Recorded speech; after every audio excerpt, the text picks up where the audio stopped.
You can be your greatest fan and also your biggest critic.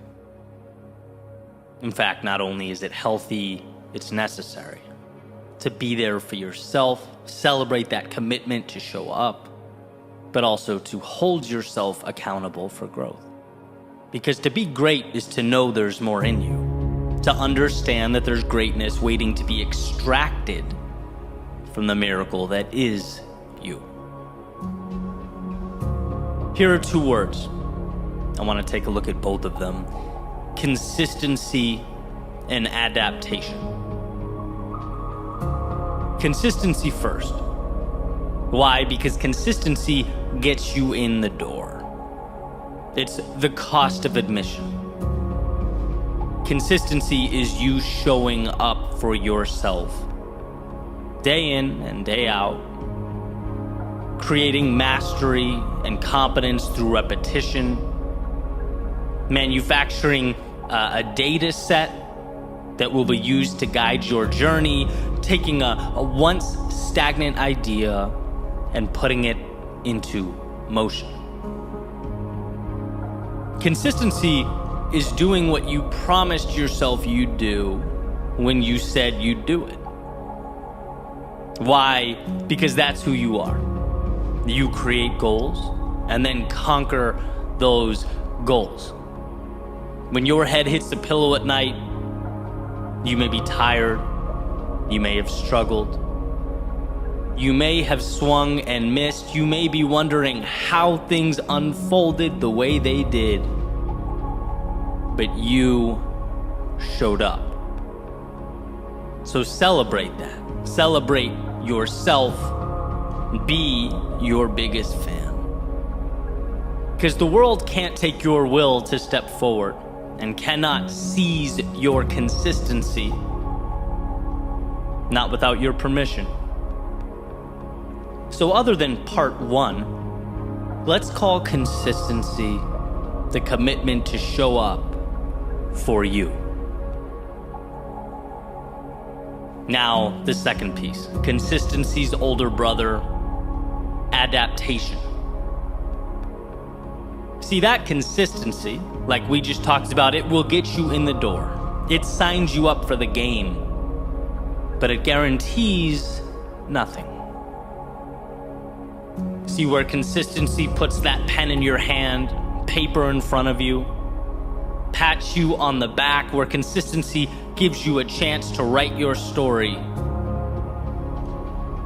One's level of success or achievement relies on their ability to adapt, to do the thing that's so hard for people to do. Look in the mirror and ask, how can I be better? I've been consistent for 30 days, sure. Here's what's right, here's what's wrong. Now it's time to adjust, to be critical, to understand that expecting more of the self does not in any way diminish the task at hand. It gives you room to expand into that next version of yourself in a way that simply showing up doesn't. Without a willingness to adapt, you get Einstein's definition of insanity, right? Doing the same thing repeatedly and expecting different results. You get day after day of wondering why this square peg won't just save us all the trouble and go into the round hole. Without a willingness to adapt, we move for the sake of moving and we work for the sake of working. But if we could find it within ourselves to look at the data that's been acquired day after day and use it to help guide ourselves to that North Star, we'll find strength. To seek out the delta between where we are and where we want to be, that is power. But it calls for more than just showing up. It calls for looking around. It calls for observing and then adapting. So yeah, your greatest fan and your greatest critic. Be there for you, but don't let yourself get away with good enough. showing up is critical. It's powerful, but it's just the beginning. If your eyes stay open, if you're willing to both love yourself and improve yourself simultaneously, all the world becomes available to you. There are no mountains you can't climb or oceans you can't cross. And sure, the world will do what the world does. It will place challenges before you. But rather than those challenges being the reason you can't, rather than accepting those challenges as a permanent reality, they become nothing more than the next puzzle to be solved, the next little adaptation that's required of you.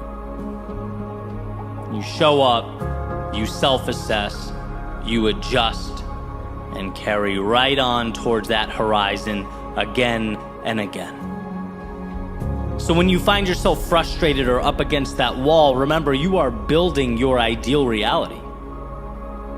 Be proud of yourself for showing up, for being consistent.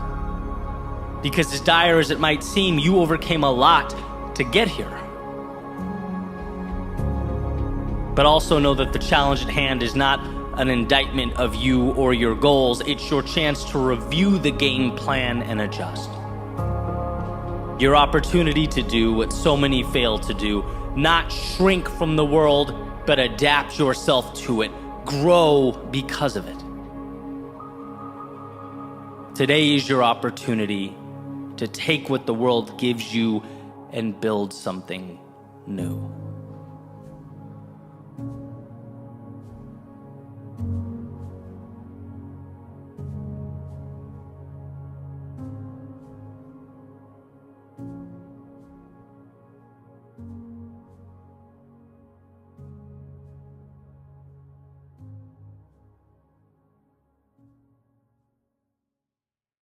Life is about duality.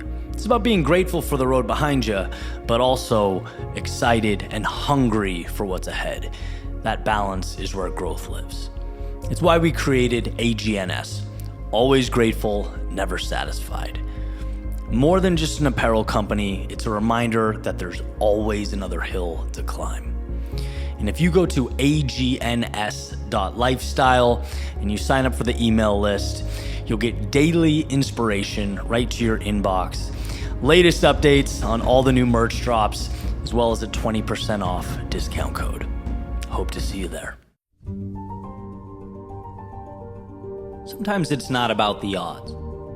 It's not about things being perfectly aligned for you.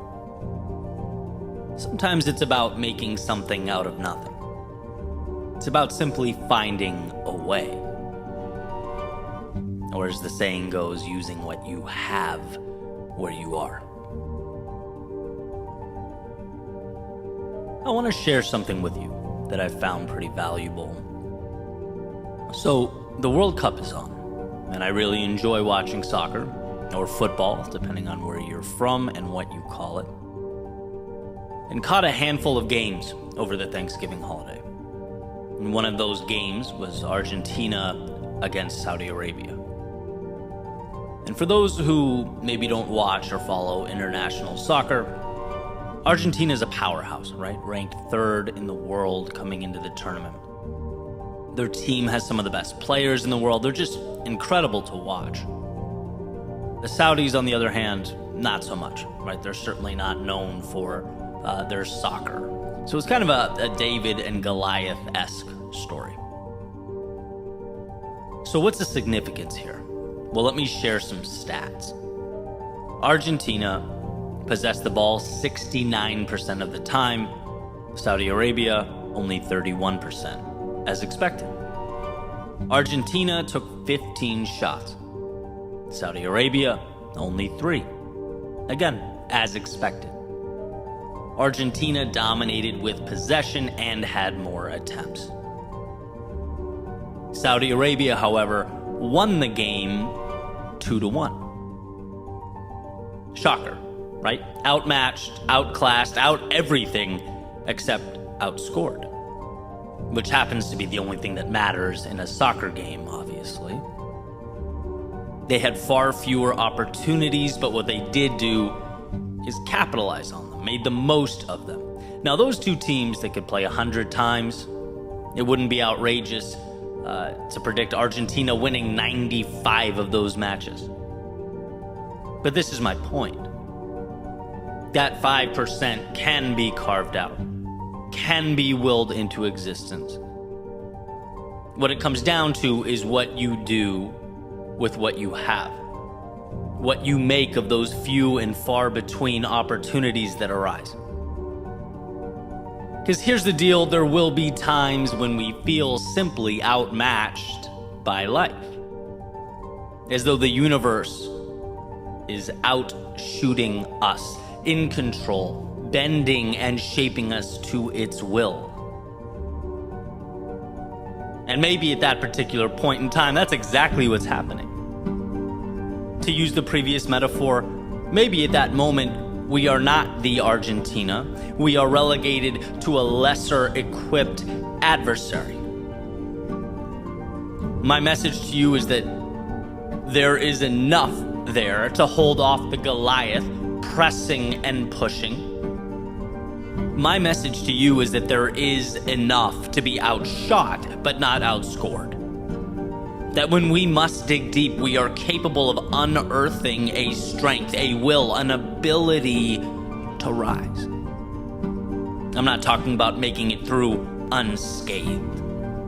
No, I'm talking about making it through, period, when it seems as though we couldn't, when we had to crawl through hell to reinvent ourselves or rewrite the story. There's power in knowing that despite the seeming struggle and despair, that a way exists. In fact, a friend of mine often says to me, there is always a way to arrive at your ideal outcome. You just have to figure out how to connect the dots. In other words, that outcome you're looking for, it already exists. The question is, how do you get from point A to B to C to ultimately your destination? It's not a matter of whether it's possible. It's a matter of arranging the pieces at your disposal to create that bridge.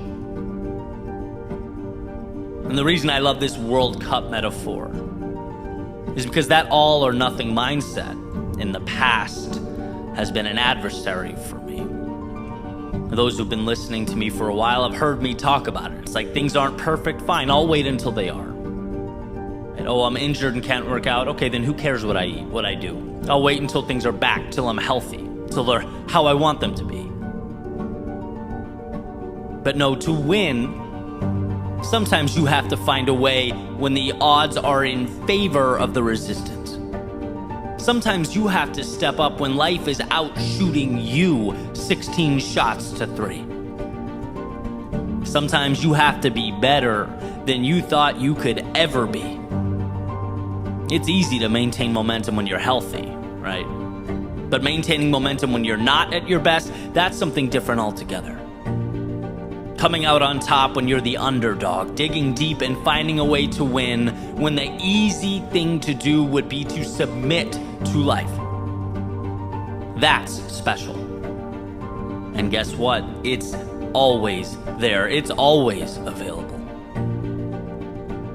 Admiral McRaven, in one of my favorite speeches ever written, he says, if you want to change the world, you must learn to be your very best in your darkest moments. It's beautifully said.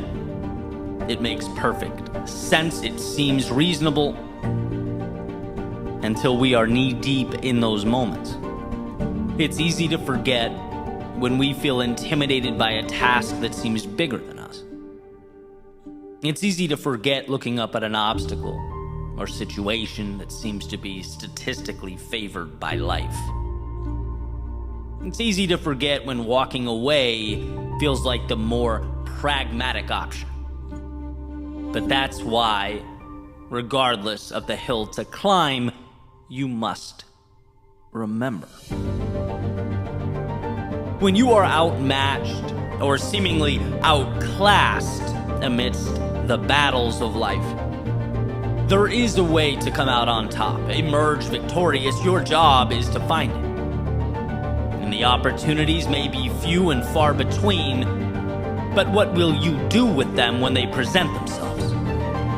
How will you make the most of the resources that you do have?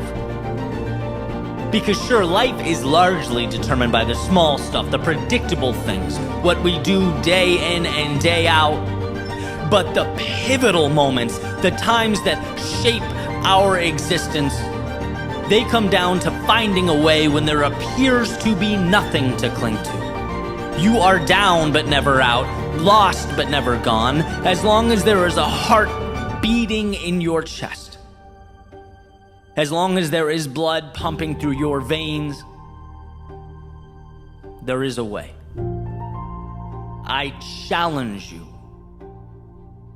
to find it.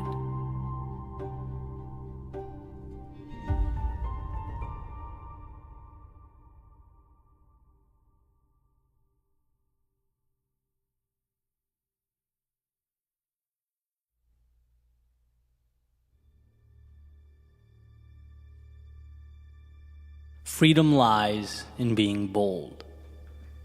Robert Frost. Something caught my eye on Twitter not too long ago. It was a headline referencing the boldness of wolves in the wild. So I clicked it to delve a little deeper, and it took me to an article by Emma Maris.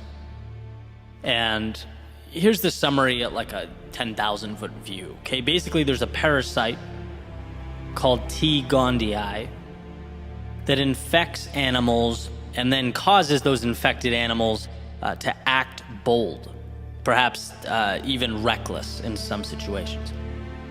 And the article states why and goes into some great detail, but for now I'm going to jump right to a specific point, because there's a part where the article mentions how two wildlife ecologists, Meyer and Cassidy, studied wolves at Yellowstone for 27 years.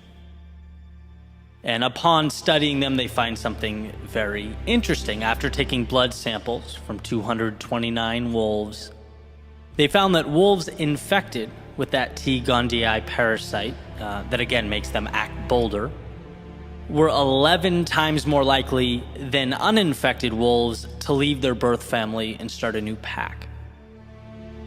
The infected wolves were also 46 times more likely to become pack leaders, which Maris states are often the only wolves that breed.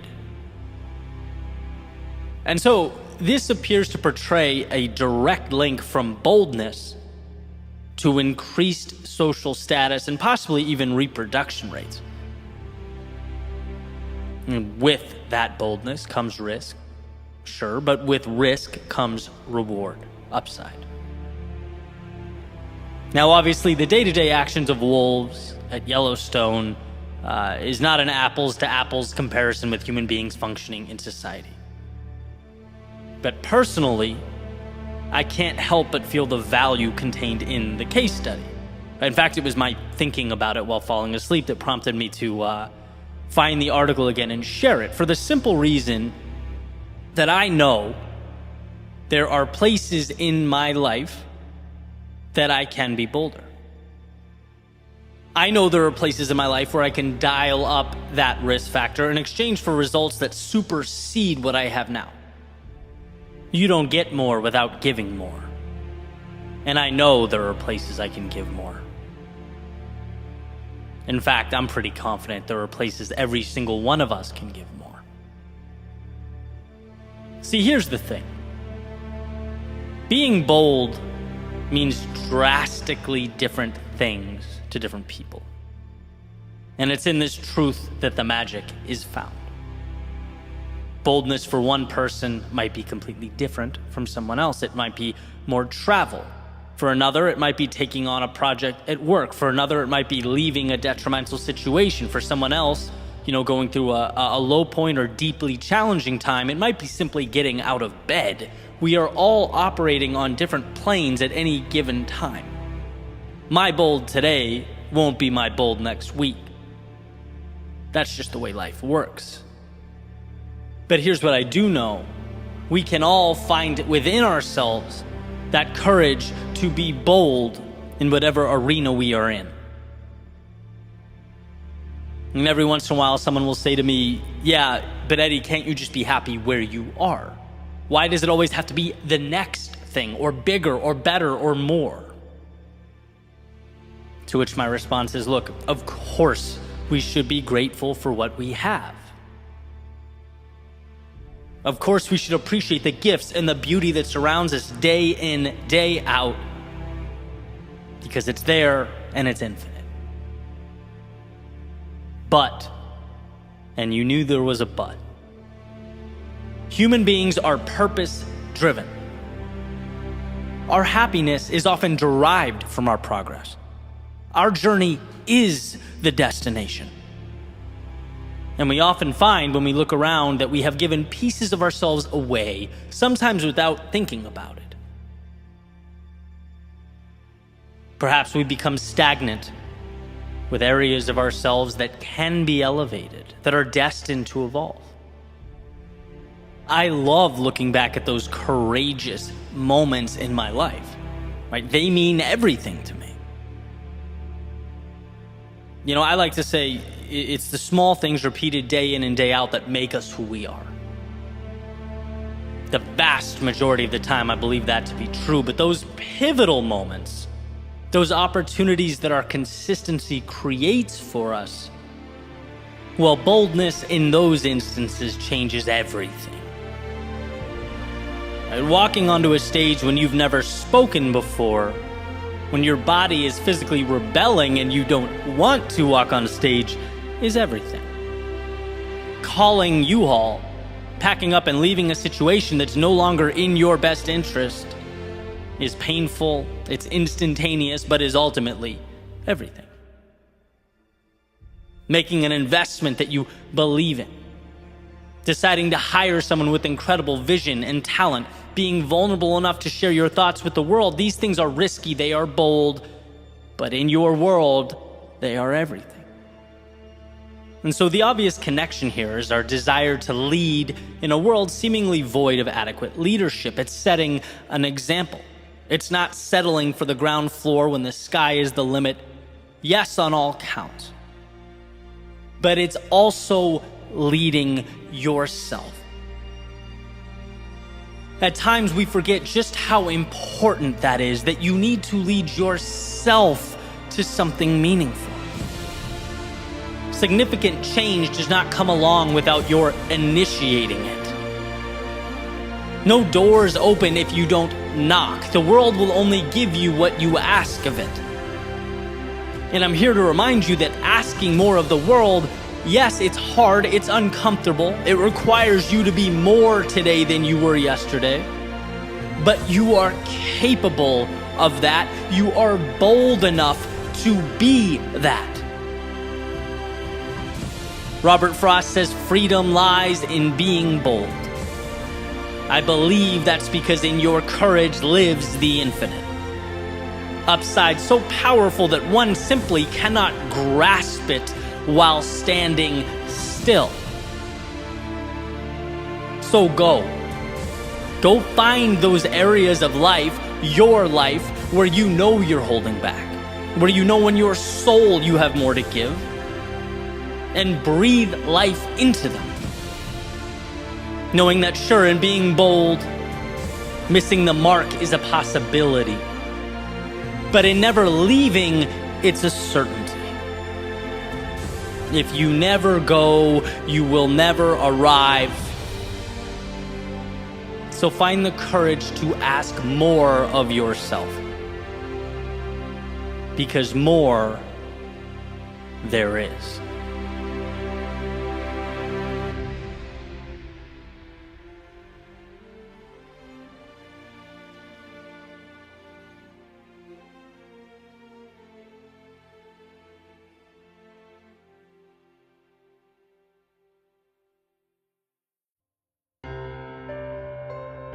We have a desire to define that which is often undefinable.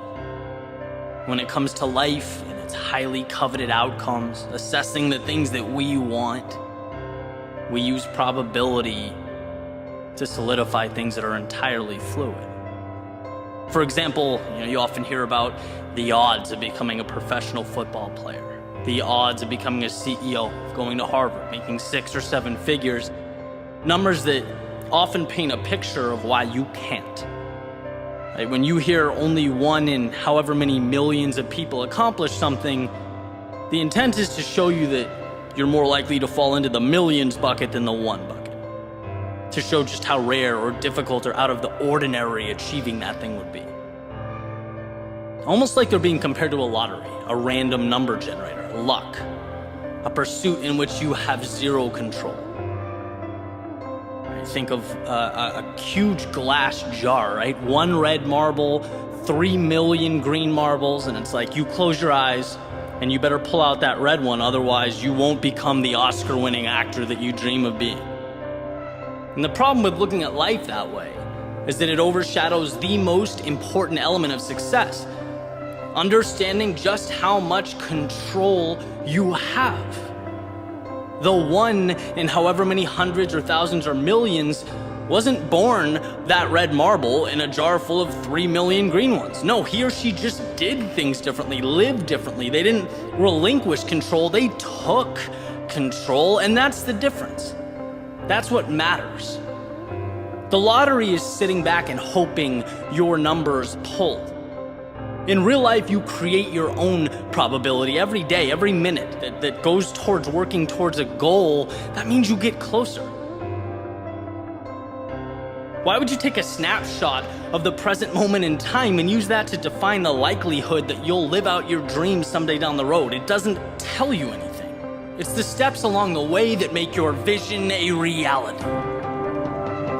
Using the same metaphor, every step, every decision to push forward, every time you dig deep and find a little advantage, you're replacing one of those green marbles with the red one. Maybe you can't quantify that numerically, maybe you can't see the progress, but it's there. In fact, numbers should never scare you because they're an indicator that the vast majority of people aren't prepared to go all the way, aren't willing to do what it takes, and that you, by simply not stopping, by thinking that you can, by giving more than the person next to you, have a tremendous advantage over the rest of the world. When you hear only a small number of people make it or graduate or get accepted or win, your thought process shouldn't be, oh no, it should be perfect. This is my opportunity. Of course, the number of elite people in any arena is going to be small. Think of what it takes to get there. Think of the sacrifice needed to make it happen, the costs that must be paid. The only odds that warrant attention are the odds that you will continue forward, and you should know that they are 100%. Because when you trust yourself to find a way, when you focus on how to make it happen, you have an advantage. The world around you, they focus on why things can't happen. They see what can go wrong. They harp on the fact that it's not easy.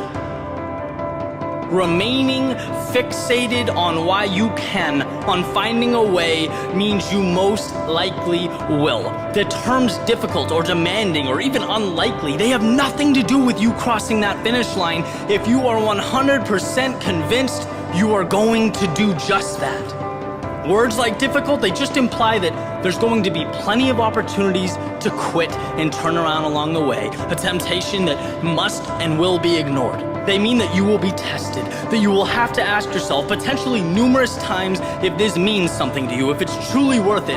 And if the answer is yes, then the numbers, the probability, the odds, they are not an adversary, they are an ally.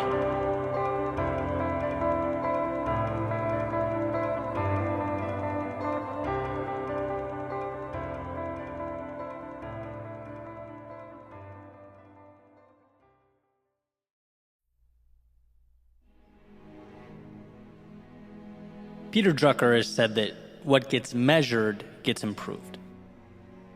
And this insight's been incredibly valuable to me over the years. I want to explain why. Until you measure something, you're operating in somewhat of a black box. You're essentially guessing, aiming at targets you can't see, which ultimately means you're leaving life up to chance. But once you begin to gauge your progress in a specified area, you now have information to work with. You have an increased sense of awareness and the ability to focus. which, as I've said before and believe wholeheartedly, what you focus on becomes your reality. So here's a quick example that I think adequately paints a picture here of what I'm talking about. Way back when I first started my business, I was chatting with a friend about wanting to grow my YouTube subscribers, add value to as many people as I possibly could with my work. Back then, it was all YouTube. That was the crux of my business. And so the first question he asked, he goes, just out of curiosity, how many subscribers join the channel daily? And I realized in that moment, I don't know. I knew the total amount, like I kept tabs on that, but not the sort of daily fluctuation, how much grew on Monday versus Friday, that type of thing. And this guy, he had a tracker. He's very big on that. Basically a sheet with the most important things that he's trying to change in his life. And every day when he would wake up, he'd record a quick measurement in each of those categories. And my first thought was, that's a little over the top. It's a little extra. But hey, one of my favorite mantras is that you are your own experiment. And I was happy to try something new that, could have a positive impact. And so I did. I started recording daily the net subscribers that join the Your World Within community. And what I found was incredible. They say it's the simple things that make the greatest difference in our lives, and this would certainly be no exception, right? First and foremost, just seeing that number every day kept growth at the forefront of my mind. It kept me aware and excited and thinking through that lens as if I were on a journey or mission to outperform the me of yesterday.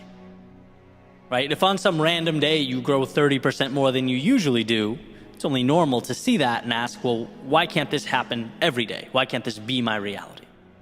And next, and probably more obvious, it armed me with the tools to tactically improve my performance. Those daily metrics helped me find critical answers, arrive at important conclusions. What days of the week and weeks of the year have the greatest impact? What trends lead to increased viewership? My daily average subscriber count is X. I wonder what it would take to bring it to Y. Right? And so basically, instead of just showing up every day with my fingers crossed and hoping I'd hit it out of the park, I had a more informed approach. It's like taking a blindfold off. And all of this prompted by writing one little number down in the morning. The more I did this, the more it became obvious that it should be implemented in other aspects of my life. If this is important to me, if I say with conviction, this is an area I want to improve, how could I afford to not know the extent of its growth? And now I do track the handful of things I'm most invested in growing because those will be most impacted by my giving them attention. There's a saying that what you water grows. Well, your focus and your attention is what will water the seed, what will give it life. If you're looking to lose weight, but you never look at the scale, you're hurting yourself. Right? And you might say, well, I don't want to be all about the numbers. Right? It's a lifestyle change. And I certainly agree. The point is not to track every single step you make. It's to realize how often we operate blindly. It's to show you that with 100% certainty, your increased awareness and attention dedicated to any pursuit will make you more effective in bringing about your desired result. Knowing your daily progress keeps you in the game. It keeps you excited and also arms you with the tools to make the necessary changes. See, we are brilliant creatures capable of incredible things. But it's critical that we position ourselves so that we can win the game. It's critical that we not only look, but see. To be simplified, to condense life down to only what's important, and to monitor those things that are important to you will give you a tremendous advantage. And again, this is basic stuff, but we skip the basic stuff because we think the big changes come from complexity. They don't. They come from choosing a target and working to get closer and closer to its bullseye. Like Greg McCune says in Essentialism, growth often has nothing to do with the acquisition of more. Sometimes it's about eliminating the things we don't need and focusing on that which we do. Now I'm suggesting we take it one step further and measure our growth as we take those meaningful things into the great unknown. Life can be challenging, that's no secret. So why not arm ourselves with every advantage available to us? Why not keep yourself excited and invested and knowledgeable? Often we look around at what we don't have and think, man, I could never have what they have. I could never do what he or she does. The reality is, they identified what matters and brought it to life one small step at a time. And guess what? You can do the same. It's not a miracle you need, it's awareness. So here's to keeping your eyes open, to not only looking but seeing, and in doing so, getting results from the opportunity we otherwise would walk right by.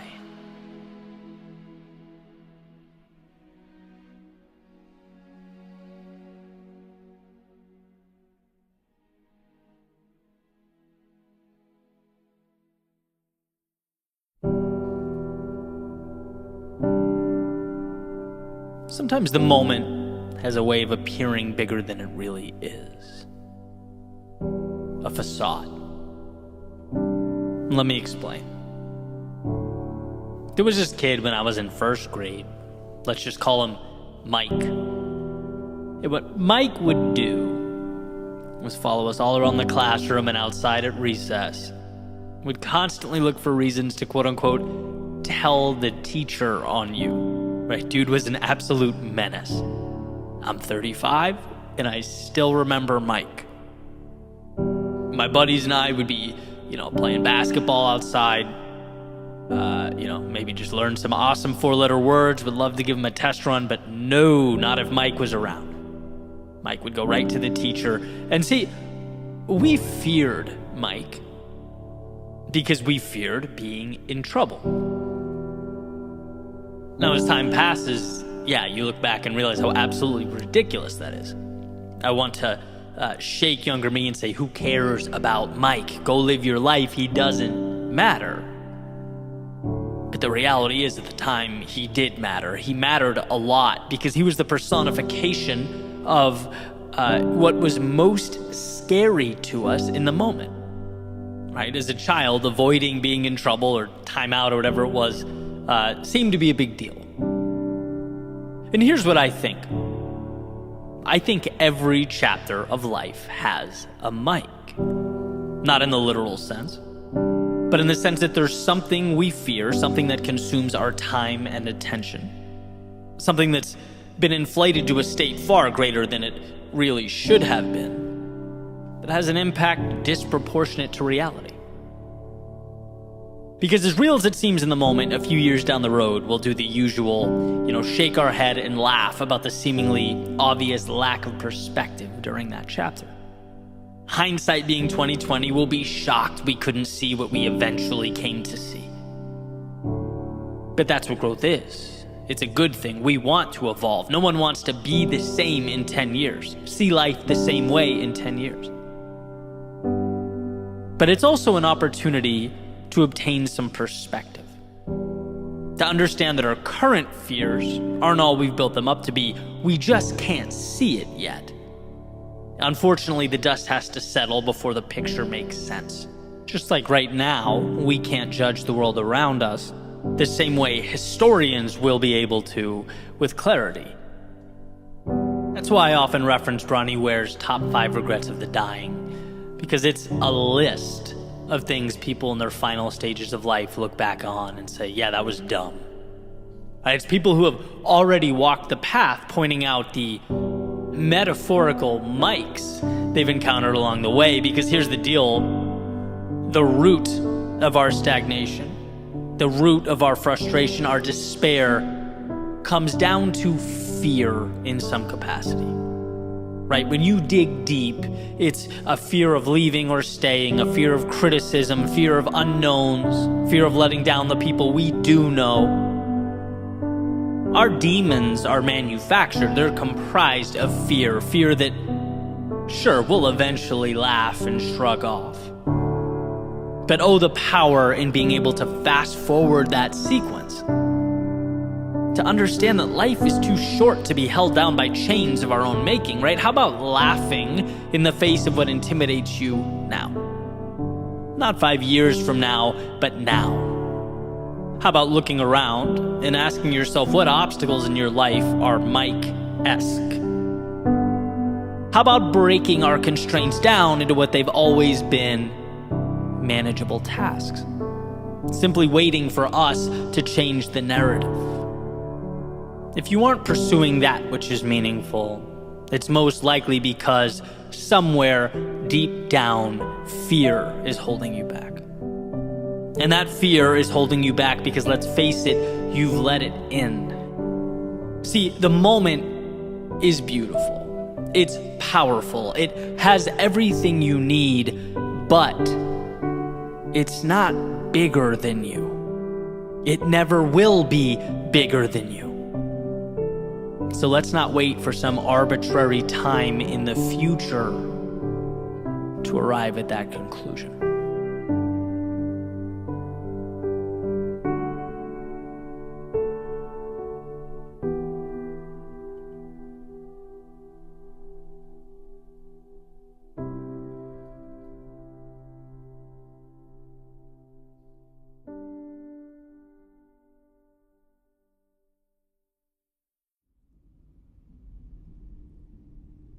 Don't stay down in the ashes. Use the pieces to build new things. Don't dwell on what hurts. Use the lessons to chart a course to happier days. Don't fixate on what's missing. There's an endless supply of what's not there. Instead, rejoice over and capitalize on what remains. Don't take misfortune personally. Remember that life is neutral. It's you who has to decide whether to shrink in its shadow or grow because of it. Don't compare yourself to people around you. We only see highlight reels. We only see the best of our neighbors, but they have their demons, their problems, their struggles too. Instead, compare yourself to who you were yesterday. That's the only worthwhile benchmark. Don't exhaust time wishing you had someone else's gifts or natural abilities. Sure, they have theirs, but you have yours too. Explore and go all in on your unique superpowers, because that's exactly what they are, should you choose to bring them to life. Don't let the gravity of the moment keep you down. You might feel lost or defeated, but it's not always about feeling good. Sometimes it's whether or not we can move forward when we don't. So step into that unknown, knowing sure you might not be at your best, but that lives are often defined during our imperfect moments. Don't waste energy on hope. The future's a construct, an idea that you have no control over, and that will make you its slave if you allow it to. See the value of right now. Right now, you have the power to change, adapt, evolve, to make things happen. Right now is all you'll ever have to control. Build, tear down, retreat, advance, follow, or lead. Everything is a choice. Life provides the components to go up or down, left or right. It's a perpetual fork in the road. Endless opportunities. But you are the architect. You decide what they become.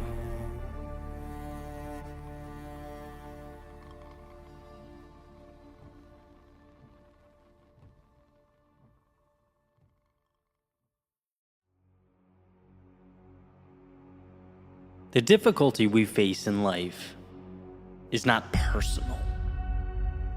If you remember this, you disarm every adversary, obstacle, every complication you'll ever face. So, quick story. Recently, I was renewing a lease for my apartment. Something that usually is pretty simple, right? Only this time, things were not simple. Confusion, chaos, misunderstanding after misunderstanding. I received emails and letters saying, you need to provide these documents in order to renew. You need to have XYZ information submitted to us ASAP. And I'm sitting here thinking, guys, you have all this info, right? I've lived here a year, same guy, let's put two and two together. And after a while, I started to get truly annoyed, eventually to the point of taking it personally. So I stopped what I was doing and go down to the front office thinking I'm going to go scorched earth here. I really wanted to emphasize how absurd and ridiculous all this was. I opened the door and just kind of stop in my tracks. First thing I see is a crowded room filled with tenants asking for things, making requests, looking for info. And the people that work there were so patient and kind, running around doing their absolute best to make everyone happy and get everything done. And almost immediately I realized, Eddie, you made this about you. This is not in any way about you. Basically, I created this fallacy that because things weren't working the way I wanted them to, then there must have been some universal resistance, right? There's an idea I heard a while back that very rarely steers me wrong. It's that two things can simultaneously be true at once. So in this case, is there opportunity for these guys to tighten up a bit, bring more clarity to their operations and best practices? Yeah, certainly true. But on the other hand, was building this up as a them versus me match in my head dumb and counterproductive? Yes, also true.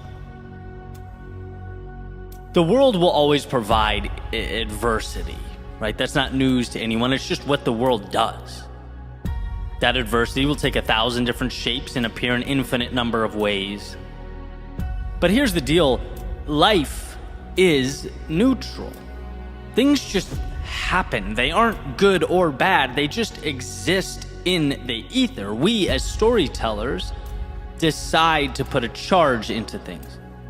We decide whether it's happening to us or for us. We choose.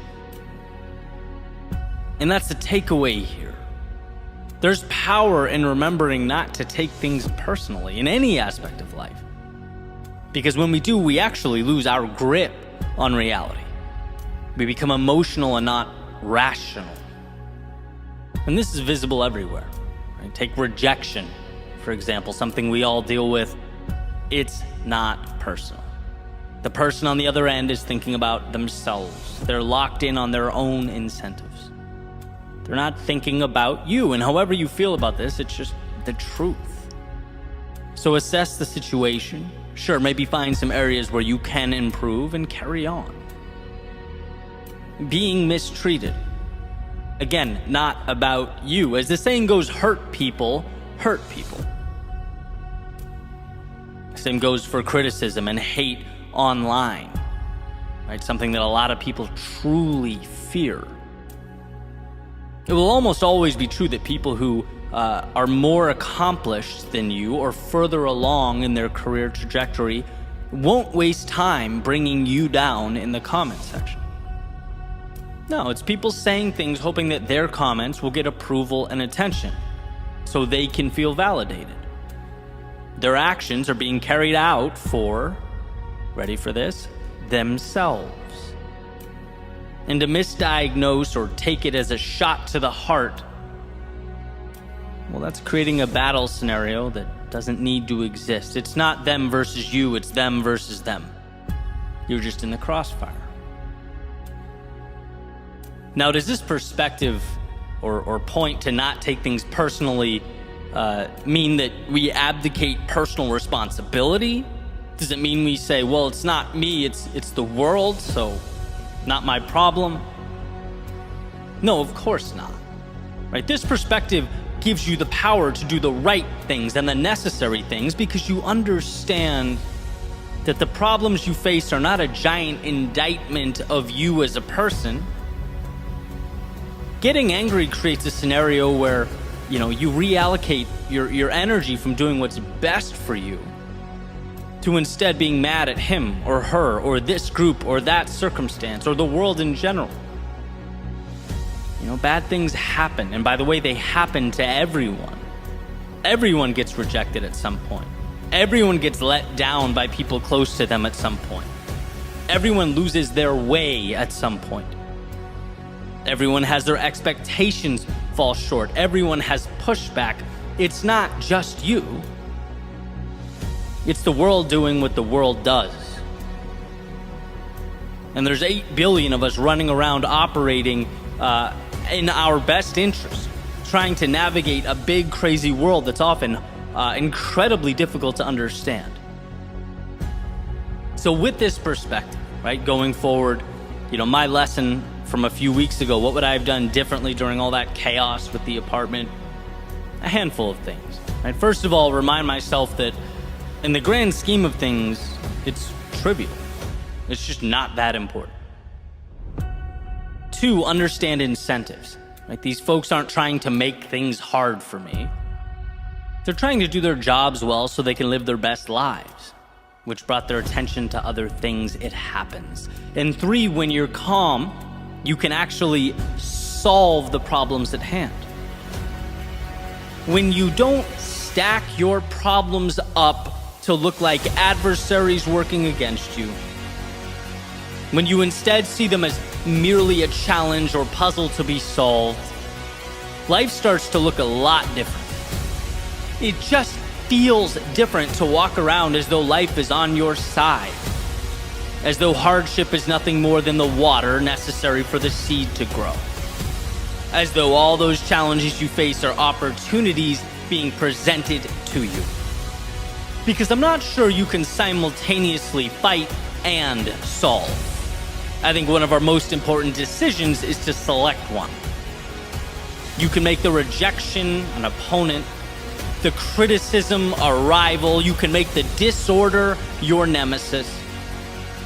Or you can realize that all of it falls squarely into the box that is life. Pieces to be taken out one by one so that you can construct the ideal. Life comes down to the advantages that exist all around us, the choices we make, to live freely with the wind at our backs, or confined by the walls we build around ourselves. And sure, your current obstacles might be because of decisions you've made, maybe even decisions you wish you could take back. But the current moment, right now, in this second, is neutral. It does not hold a grudge or have an agenda. Now, right now, is simply right now, in the same way that 2 + 2 is 4. 4 is not good or bad. It doesn't want you to win or lose. It's just 4. Same goes for the crossroads before you. And that puts the onus entirely on you to decide what you will make it all mean. Will you slow things down to find clarity? Will you open your eyes to see the value? Because look, there will always be a delta between reality and the stories we tell ourselves about reality. That's just how human beings work. It's how we've managed to survive for millennia. So understand that and gift yourself the narratives that bring you closer to the place you want to be. The road before you will be challenging, not because its pushback is personal, but because amidst the resistance, you'll find the components you need to live your very best life.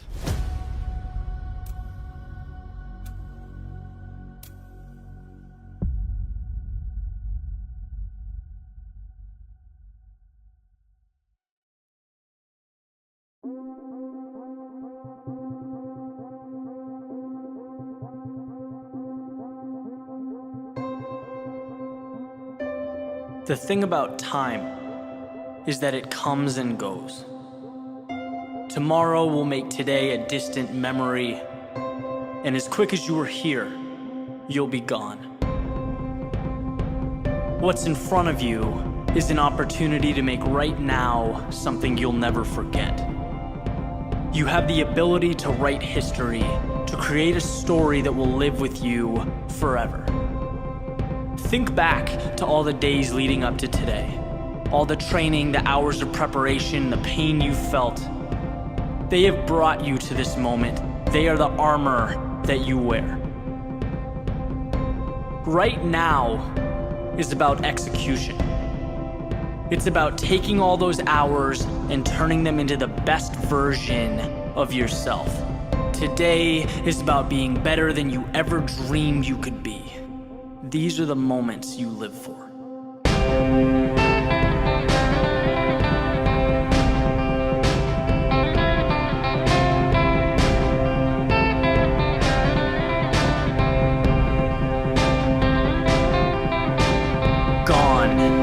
Are the insecurities, the doubt, the disbelief.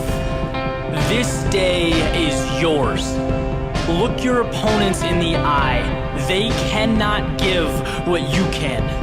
You have built this opportunity piece by piece. You have created an unstoppable force, and it's finally time to reveal that to the world. Let people doubt you. They'll see with time. Let the obstacles stand. You will run right through them. Let everything in this universe tell you no. You have already told yourself yes. The hardest thing in this world to stop is someone who knows they've won before the game has started. This is your everything. Embrace it. Make it so that you never forget today.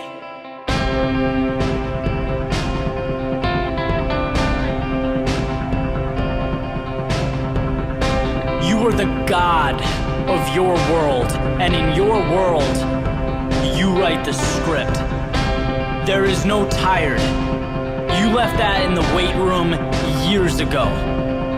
There is no unsure. Pushing yourself to exhaustion every day took care of that. There is only when. When do you rise up?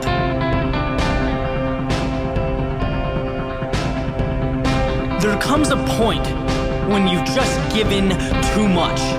Your sacrifice is too great to accept anything but the very best. Everything else is noise. This is your day. It will not disappear with time. It will live on. You have earned today. Go make sure the world knows.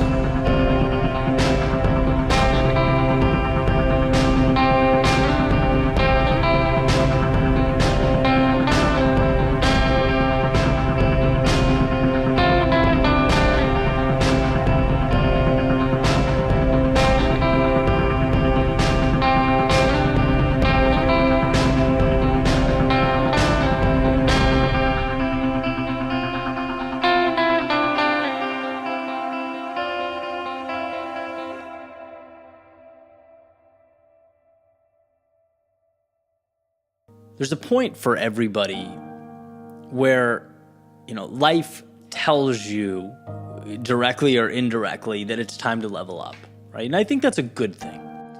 Life is a staircase where, the climb to that next step is uncomfortable, but then you get there and things sort of normalize.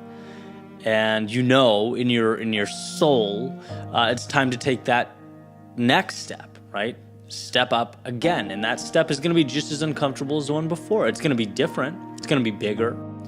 You'll have evolved, but change is always uncomfortable, and that's just the way it works. And I want to share with you something that a friend of mine, Evan, told me, and it helped me see that process differently. He was talking to me specifically in terms of being in front of a camera, which will make sense when you hear the metaphor, but I think it's applicable to, everything. any situation. I was talking about that need, that feeling, that want to take the next step. And very basic question, what do you want to do? And I wasn't exactly sure how I saw things evolving, right? And so the metaphor was, well, you've been Mickey Mouse for so long that you've been sort of neglecting the Walt Disney side of things. And maybe that's intentional. Maybe that's how it should be. Maybe someone else should be Walt Disney. Maybe you should be Walt Disney and Mickey less. Like however you want to, you can bend that and reshape it a million ways. But the idea was, when you are so focused on being in front of a camera, telling your story, writing, creating, sometimes you lose sight of where the ship is going. And I just thought that was such a powerful metaphor. If it makes you think, and I've spent weeks thinking about it, it's the right message. It's what you need to hear. And I've been talking to people who are, doing things that have nothing to do with speaking or content creation, anything like that. And when they talk about their situation, it's funny, I find myself relaying the same message because it's like, you are so in the weeds of your day-to-day, doing things that, are important, but they're smaller details. They're more technical things. They're more day-to-day operational things that you don't know where that metaphorical ship is sailing. And it's because you haven't been able to step back and really think about it. Really assess where you're going and why and why it matters to you. And so one of the answers that I've found, it's a two-part answer. It's finding a way, and this is not rocket science, but it's sort of step one, to take the smaller things and get them off of your plate. But the other thing is to make intentional time to just think, to really reflect on life and where you're going and understand, like really try to deeply understand where you are now, where you want to be, and how you can bridge that. That's a powerful thing to be able to comprehend, and it's very easy. When I talk about this, the thing that drives me crazy is it feels so obvious and feels so intuitive. I could have spent another 2 years neglecting that, right? You just get so caught up doing what you do in the day-to-day, right? Falling behind, catching up, managing the pieces, moving the widgets around, trying to stay afloat, that you don't have time to ask the big picture question. And so that's what this is all about. It's, are you so busy being Mickey Mouse in your life that the Walt Disney side of things is being neglected, needs some love, needs some vision and some understanding? And if that's the case, beautiful, because now you're thinking about it, now the wheels are in motion, and you can point that ship where you need it to go.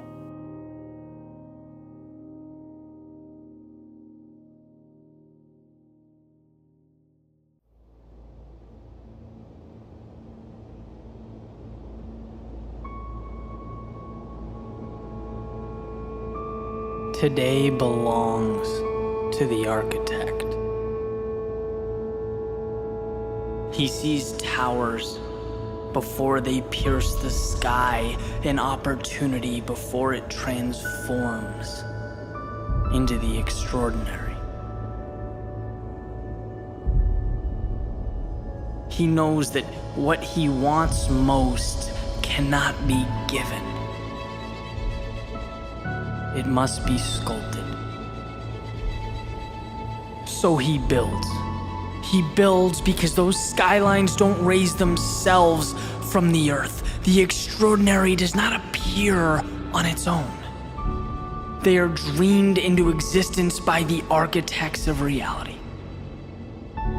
The ones who seek not to take from the world, but to contribute to it.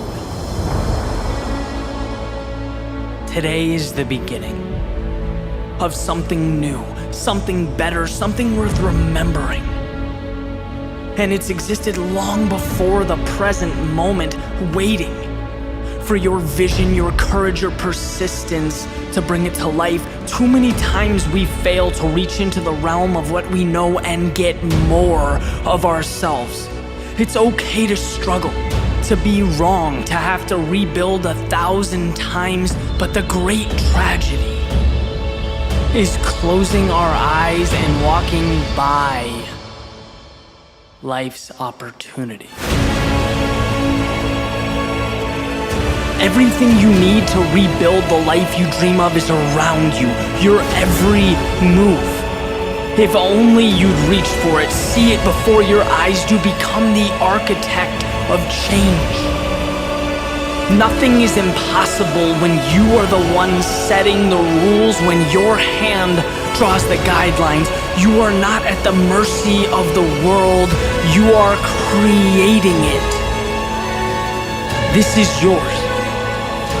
And there will never be a moment like it again, so don't run from it or hope life gives you what you want.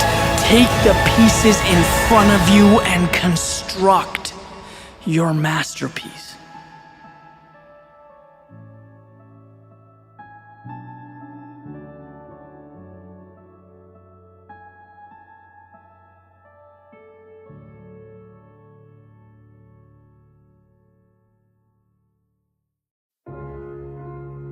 Found a quote the other day. It said, "Time heals nothing unless you move along with it." And I thought, well, that makes perfect sense. Right? You can't pursue a new reality, a new world, unless you can detach and depart from the current one. But that's in theory. And my question was, is it the destination or the path that holds us back? Because in my experience, the greatest struggle in life, it isn't what to do, it's knowing how to do it. How do we get there? We know we need to get back up, but how? How do we initiate a spark and create momentum and take that world of black and white and add color? Because those times of gray, when life seems to lose its purpose, we find ourselves simply existing and not living, that's when we need answers. And I guess this quote, it jumped out at me because it prompted an equally important question, right? Which is, now what? And I started thinking a few years back, 2017. Probably the most difficult year of my life. It was void of, any of that beautiful nuance, the uplifting moments that we like to remember when we look back. For me, it was, essentially an ended relationship. It was relocating away from family and friends. Was having a few dollars in my bank account, everything I own in a trailer, and starting over. And what I'll never forget about that experience, in totality, was that I saw it colorless, bland, dark. Essentially, the road ahead had lost that glimmer that it once had. See, I used to get so much joy in telling stories, but life had kicked me around so hard that I, at least for the moment, forgot the point. Like, what was my reason? And I knew, like I said, what I had to do, but I couldn't wrap my arms around the how. How do you get the train moving again? And then I got this email, right? And I'm gonna paint a picture for you. New apartment, trash, there's stuff everywhere, suitcases open. I hadn't shaved in 2 weeks. I'm exhausted, couldn't sleep, sitting there frustrated with my laptop. And the email is basically someone looking to create a documentary, asking if they could stay with me for 3 days and create a film about always maintaining discipline and living a productive life. And I just erupted into laughter, right? I don't think Seinfeld could have written something more ironic. It made no sense.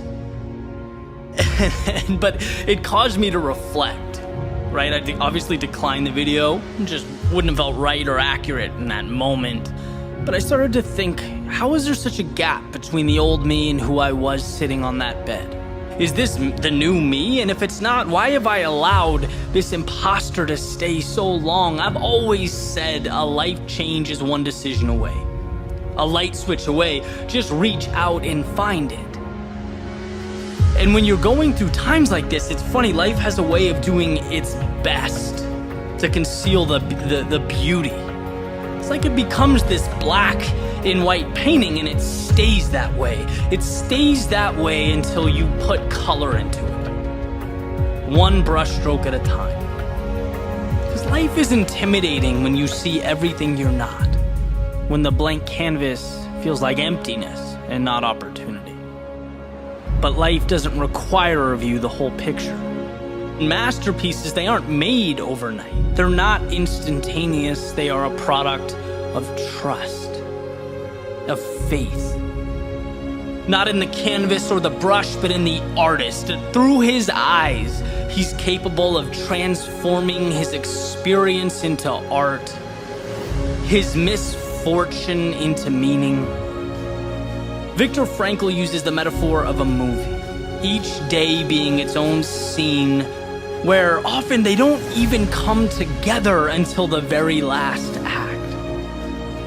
Trust that. Believe that. But man, start painting. And the very next morning, like everyone before it, I woke up to a yellow beam of light, making its way through a crack in the blinds, painting the wall of an otherwise dimly lit room. But this time I saw it. This time I didn't close the blinds, I opened my eyes. And sometimes that alone is the little hinge that swings a big door, a door that I walked through.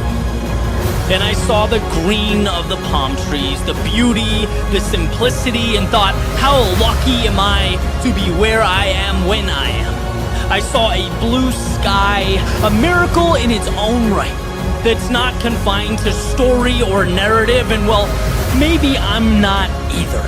The white of the sidewalk leading me to wherever I choose to go next. The red of my running shoes hitting the pavement, the gold of the sun bouncing off the buildings, the black of a cup of warm coffee as I soak in the day, and the teal chandelier that hangs over the horizon as the same sun that started it all retreats after a hard day's work. See, you have everything you need, and life is not always perfect, but it is always what you make it. How things are is not how they should be or need to be, but how you've allowed them to be. And most importantly, black and white does not describe reality so much as it describes what's not there, what's missing from reality. And my hope is to never conform to that sketch or outline that masquerades as truth, but to see beyond it. To find the strength, the courage, the self-belief to pick up the brush and live life in color.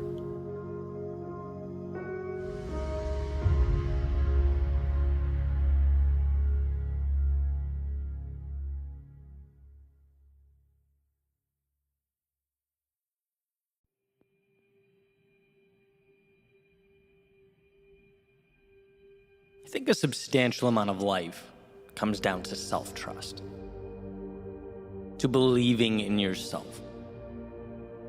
Right? But here's the thing, it's not blind belief.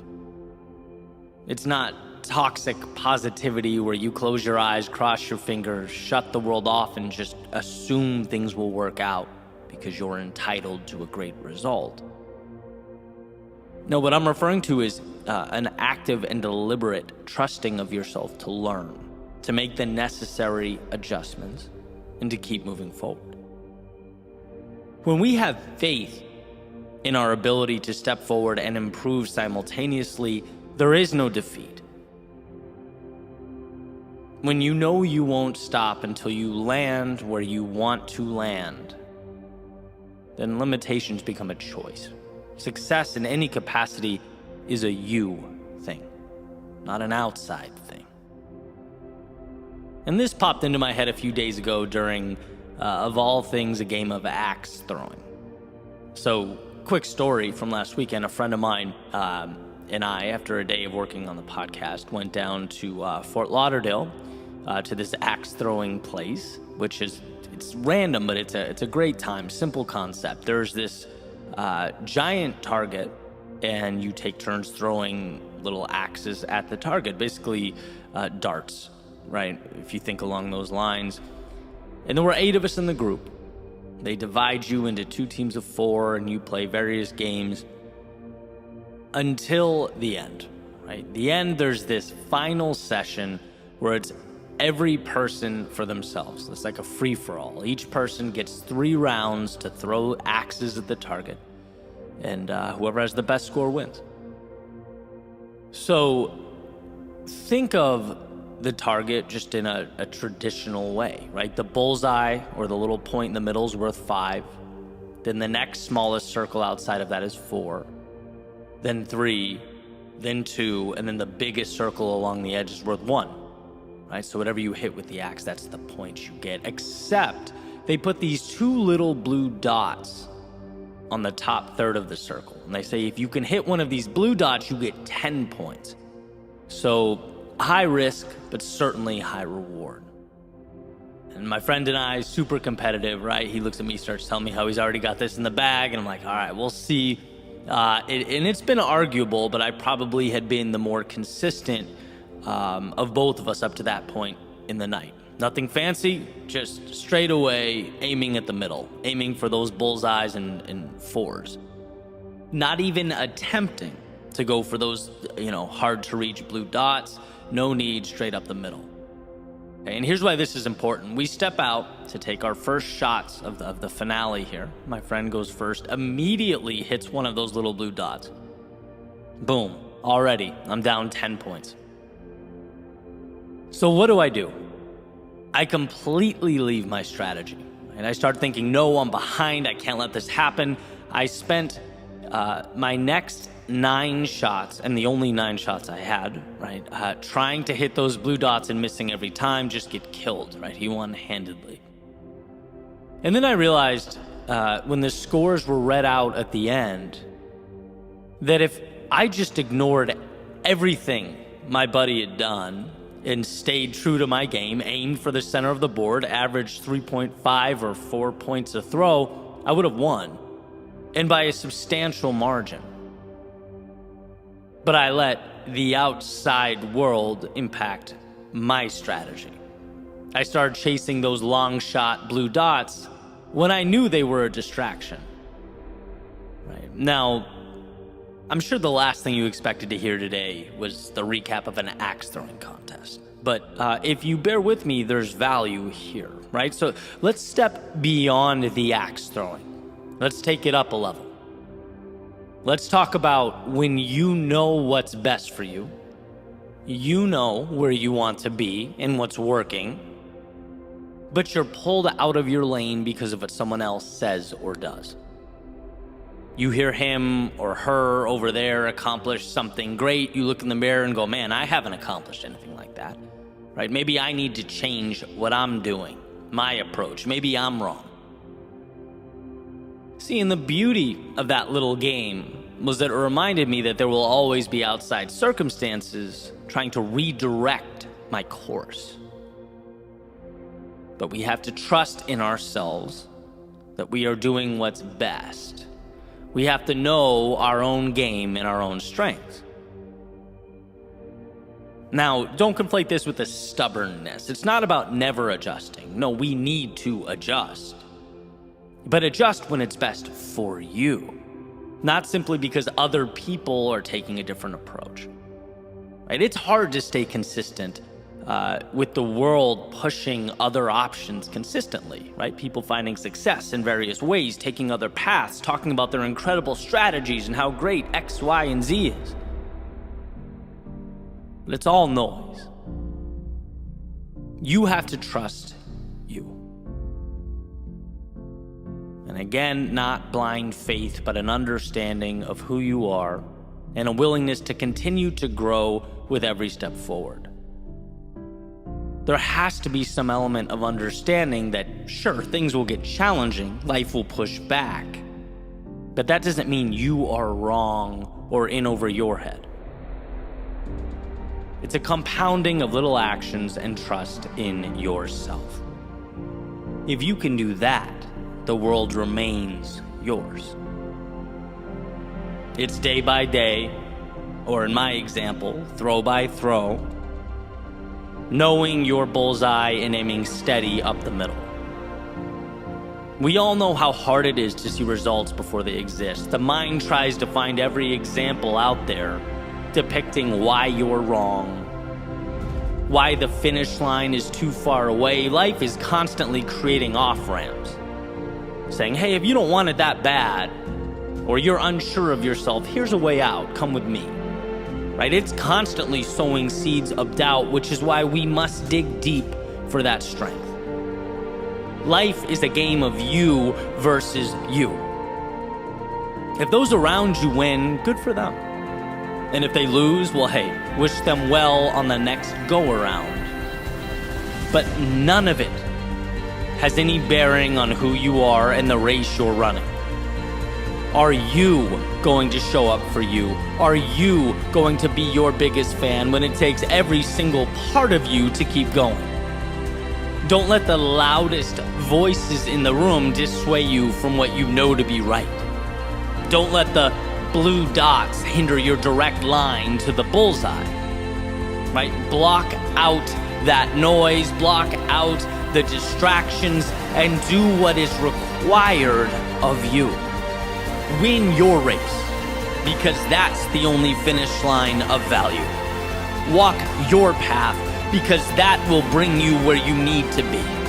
And when you question the pursuit, remember what you've overcome, all the steps that brought you to right now, and how, yeah, maybe they weren't flashy or over the top, but they were consistent. They've given life to the present moment. What you do is succeed. What you do is overcome. Just don't lose your bullseye.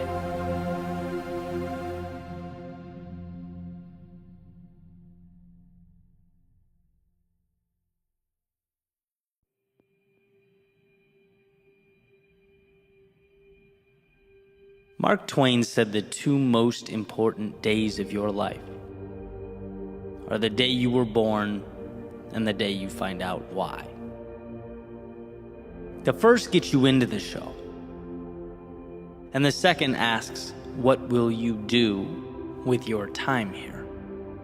What will you make of this sunrise? Because we only get so many. And I think there's immense value in understanding that each and every one of us are here to leave this place better than we found it. To stand up when we could be sitting down, step out, and make something of the chaotic and often hard to understand world around us. When you realize the miracle that is your existence, when you understand the almost impossible odds of you being here, thinking, feeling, breathing in the air around you, you begin to see the value of today. Because it's not an obligation, it's a currency, the most precious of commodities. Today is your time to step into that new version of yourself, to see something more so that you can begin the process of creating something more.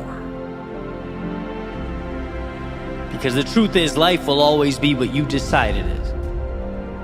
If you walk up to your window, look through the blinds, and decide what you see is the finale, the final script, that's exactly what it will be. But if you see right now as a beautiful beginning, the initiation of the ride of a lifetime, a transport to the next version of you and the next, then you are signing up for a world without limits. A world where you can feel what it's like to be tested and endure. to be lost but find your way, to build something meaningful out of the seemingly meaningless. That's why you're here. That's what it means to truly live. Today is your day, your chance. Don't let it slip away from you. Don't be fooled into thinking it's less than it really is. It is your ticket to infinity. A journey that starts when you decide it does. When you look out at that vast unknown and say, I'm not going to settle for anything less than a life of adventure. I want the challenges, the turbulence, the losses, and the battles. They will bring me to a place I could never have arrived at otherwise. You get from life what you give. So give it all. Leave no path unwalked, no stone unturned. Today is the most important day of your life because it will connect the you of yesterday to the limitless you of every day that comes next.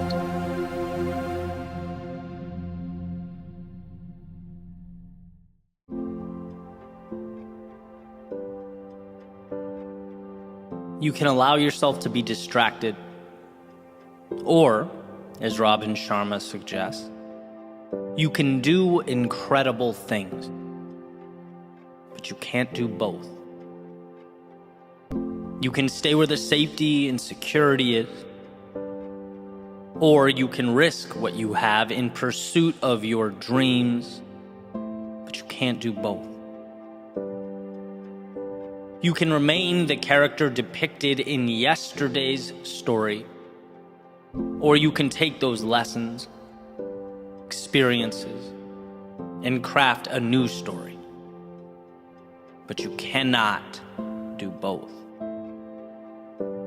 Life is a game of trade-offs, where any decision to go in one direction is a simultaneous decision to not go in another. A commitment to X is necessarily a rejection of Y, at least in that moment. Making this question all the more important: what is your North Star? I ask because everything you do is bringing you closer to or holding you back from capturing it. One of my lifelines over the years has been clinging to the quote or idea that simplicity is the ultimate sophistication, right? Consistently trying to arrive there. Why? Because when things get complex in my life, I don't know what I'm choosing. Clutter means I've lost sight of what's necessary versus what's trivial. I become unclear on those critical trade-offs I'm making. And we've all experienced this, right? The simplest questions are always the hardest to arrive at. We can talk in circles about the details, but how often are we honest with ourselves about the why? I remember job interviews in college going on and on about the books I read, the papers I'd written, current events, but then falling flat on my face when asked, so who's Eddie Pinero? A dude doing an interview? Like, what do you want from me? My brain had never gone there. Or even less formal, I'll never forget a friend of mine a few years back asked me what my perfect day was, just casually as we're driving. I said, I don't know, Tom, I've never really thought about that. He goes, then how are you ever supposed to have a perfect day if you don't know? And how simple. Simple and simultaneously incredible. Who wants a life without perfect days, right? Like what is all this for? The world is infinite, and you can be ruled by its variability and its complexity. You can run around adhering to all its rules, hoping you're doing the right thing, whatever that is. Or you can identify, carve out, and rule over your own little piece of it, your own kingdom. You can choose you if you take the time to uncover who you are, what lights you up. And then, as Emerson advocates, hitch your wagon to that star. The best investment of our time is to truly understand and decide what we should be saying yes to. Because if we don't know what matters, then nothing does. Here's a famous dialogue from Lewis Carroll's Alice in Wonderland. Alice, would you tell me, please, which way I ought to go from here? That depends a good deal on where you want to get to, said the cat. Well, I don't much care where, said Alice. Then it doesn't matter which way you go, said the cat. Well, so long as I get somewhere, Alice added as an explanation. Oh, you're sure to do that, said the cat. If only you walk long enough. Beautiful passage. If you don't care where you go, any road will take you there. And see, it's not wrong to not know. It doesn't make you bad or mean life is a waste of time. It just means you're taking a large portion of control, which is one of your superpowers, and tossing it up into the ether. It means you are bowing to hope. And I know that no one here wants to live every day merely clinging to hope. This is not a we'll see how it goes channel or podcast, right? This is about the little changes that take life from a 6 out of 10 to a 9 or a 10 out of 10. It's about using what's around us to maximize the miracle we are living and breathing every day. Again, life is complex. So for you to take the time and simplify, to remove what's unnecessary, what an advantage. Yeah, I could do this or that. I could go here or there. But guess what? I've spent the time thinking, asking myself the tough questions, and now I can be more deliberate in choosing my path so that I arrive at a correct destination, a destination that belongs to me, that means something to me, that lights me up and excites me. That's living. And of course, this isn't a one-time light bulb moment, a permanent move. No, as we grow, we change. What we want shifts. Hey, sometimes the current path even reveals itself to be the wrong path. It's happened to me plenty. But when you're consistently in tune with what matters to you, who you are, you can make the adjustments. You can be deliberate. No more shooting targets in the dark because life is too short. Our days numbered, our arrows finite. Live life like each day means something. Because each day is transporting you to your something. Let's use the pieces around us to build our own skylines, etch our own stories into the sands of time. If a decision to do one thing is a simultaneous decision to not do something else, make sure to have that North Star in scope so that you don't, amidst that chaos of life, unknowingly turn your back on it. Ask yourself who you are and be as patient as possible working for that answer. Because as far as I can tell, that information is the key that unlocks infinite possibility. It's knowledge that opens the door to life on your terms.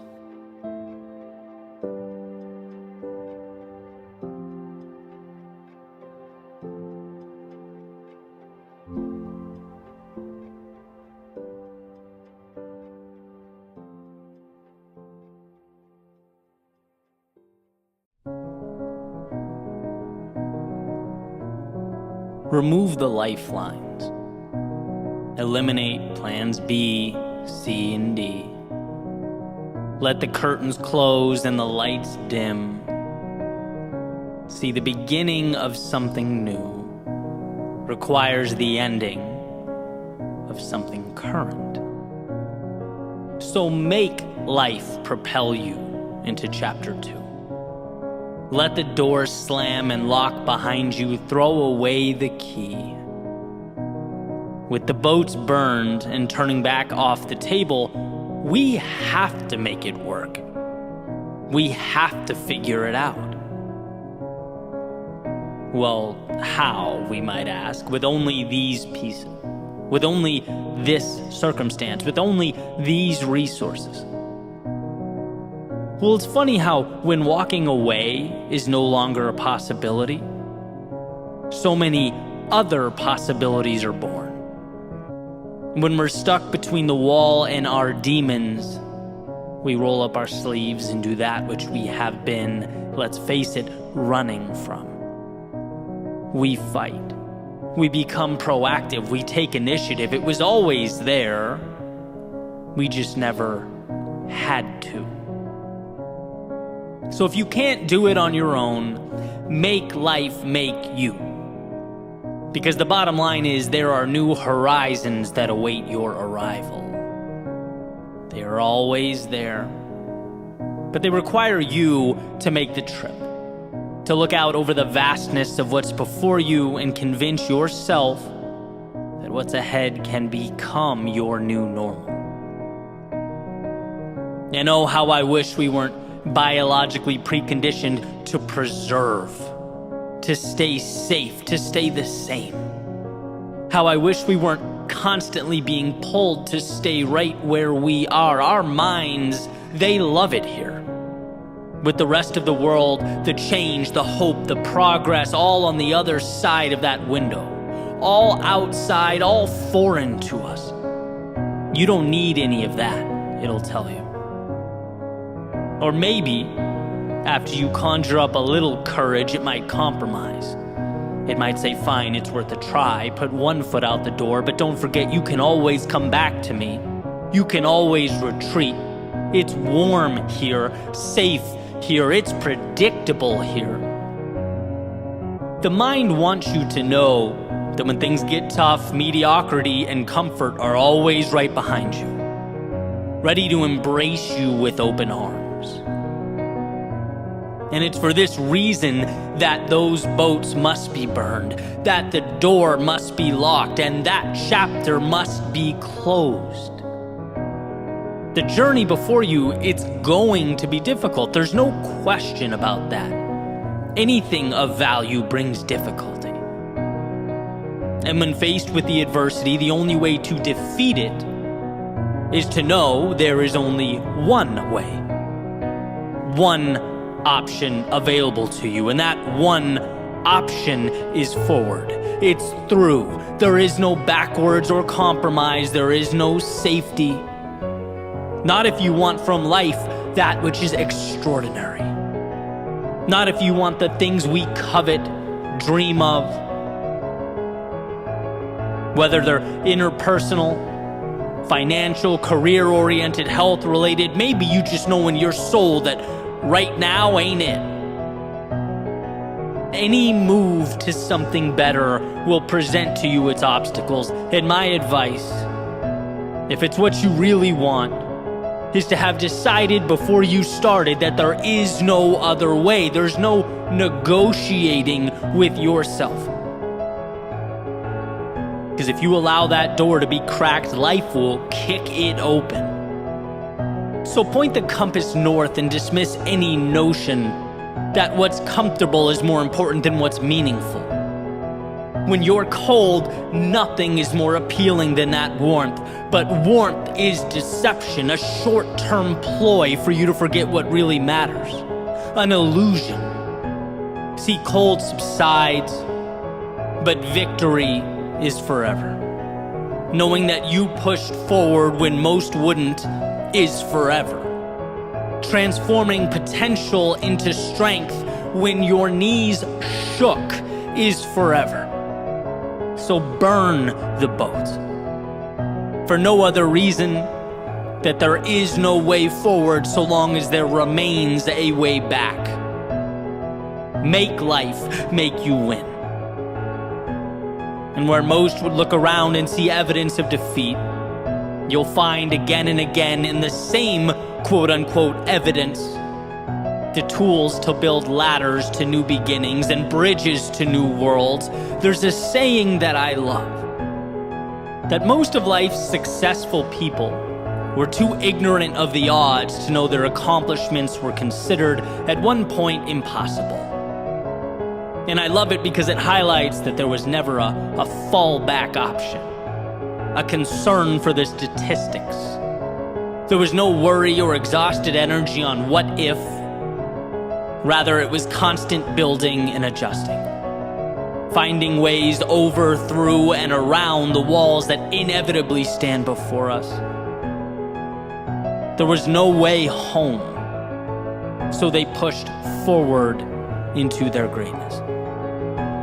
And so can you, whatever shape, form, or color greatness looks like in your eyes, whatever mountaintop appeals to you, if you want it, if you're willing to decide before you go that you will one day stand amongst the clouds, peering out at that world you deemed wasn't against you, but for you, anything is possible.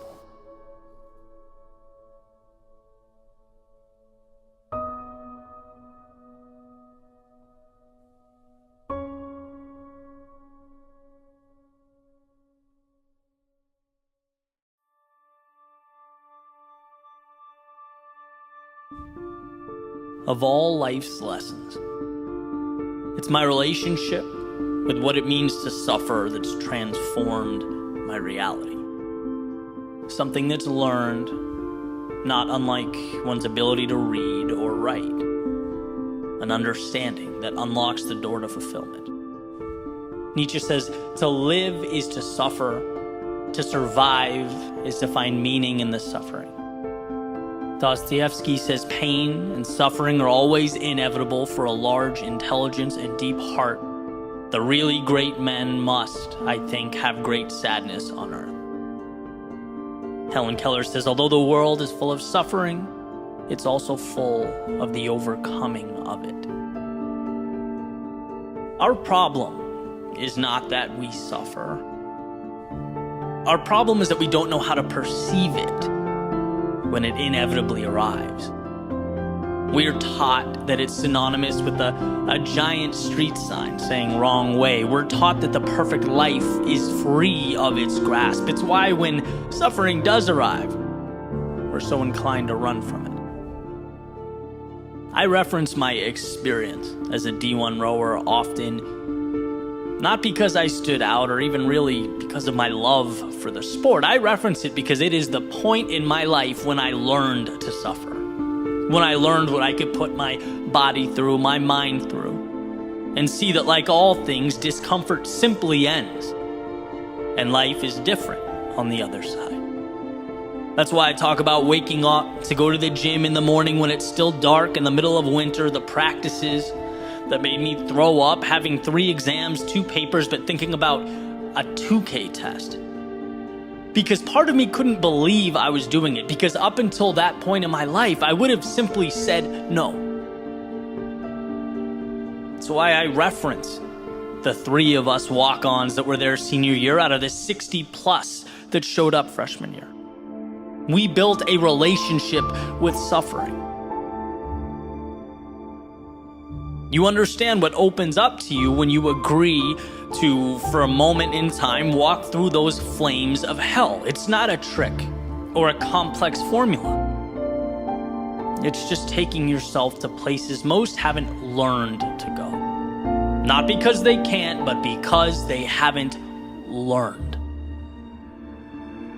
When you know you can push yourself far beyond what you thought possible, not only survive, but come back renewed, re-energized, a different understanding of the world. It's hard to see anything as too much or outside the realm of possibility. In my personal life, I can make difficult decisions. In my professional life, I can sit down and write when I don't want to. When I feel like I can't, I can take on projects that scare me, that take me so far outside my comfort zone, my ceilings have no choice but to become floors. You elevate yourself with each yes. Gustave Lanson says, there is no art without commitment and suffering. That is not a demon to be avoided. It's truly the beginning of everything. Jocko, he says, discipline equals freedom. Well, what is discipline? If not one's ability to accept and harness suffering, to teach yourself not to step back, but forward into it, into the chaos, into the disarray. That's where our lives are assembled. It's where we are made. And so my message is where you would once say no, dare to say yes. Even if it's a footstep, a moment, one toe in the water, teach yourself that the very discomfort you've been running away from, that most run away from, will be the reason your life transforms. Change isn't a miracle. It's a decision.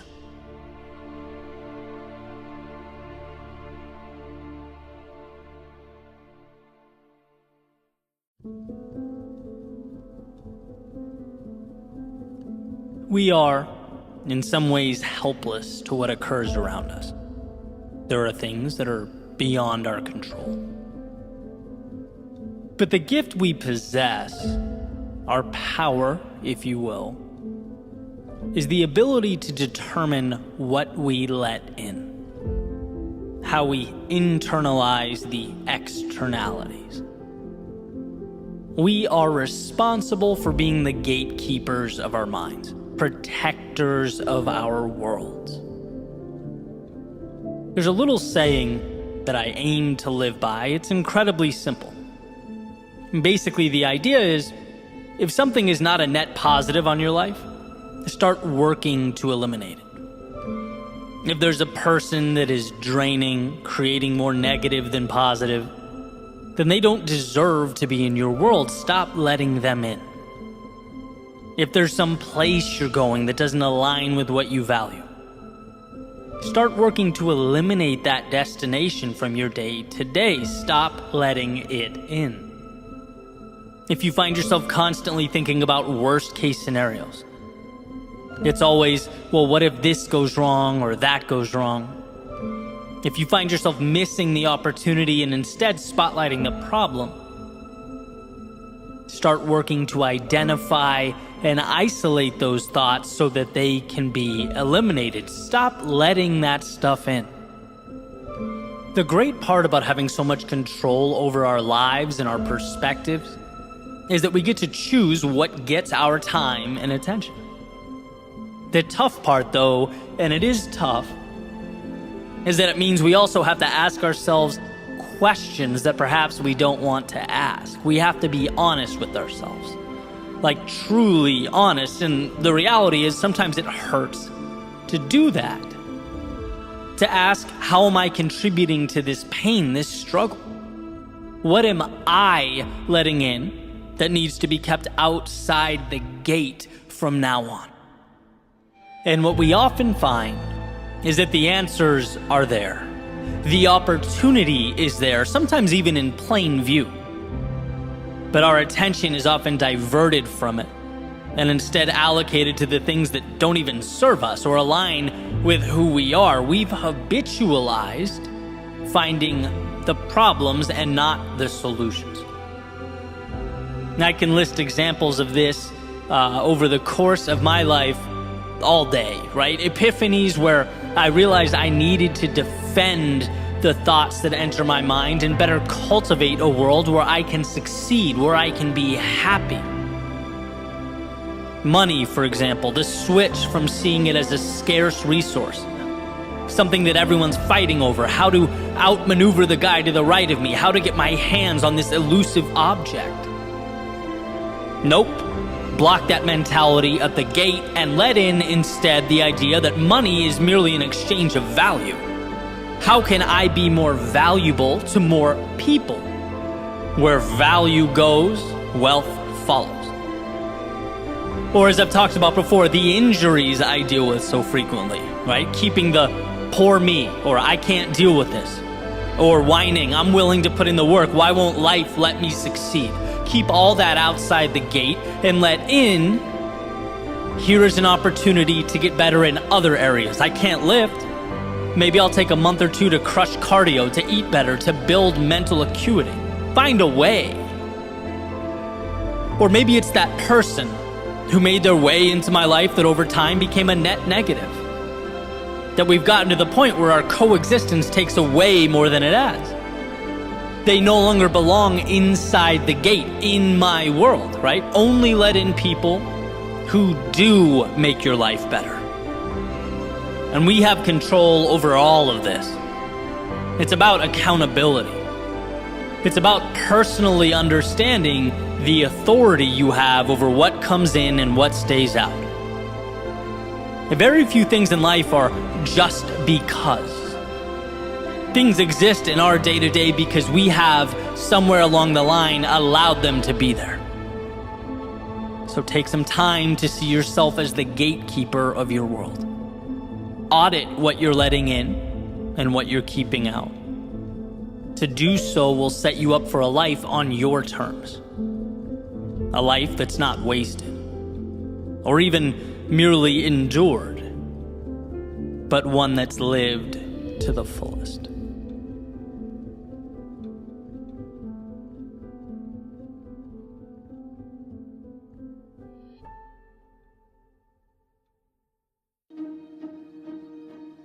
In John Maxwell's book, The 21 Irrefutable Laws of Leadership, he talks about momentum and how the saying, "If you can't take the heat, then get out of the kitchen," doesn't quite get it right.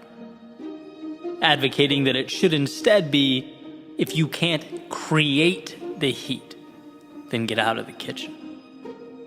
And being that we are all leaders in our own lives, I think he hits on something that none of us should overlook.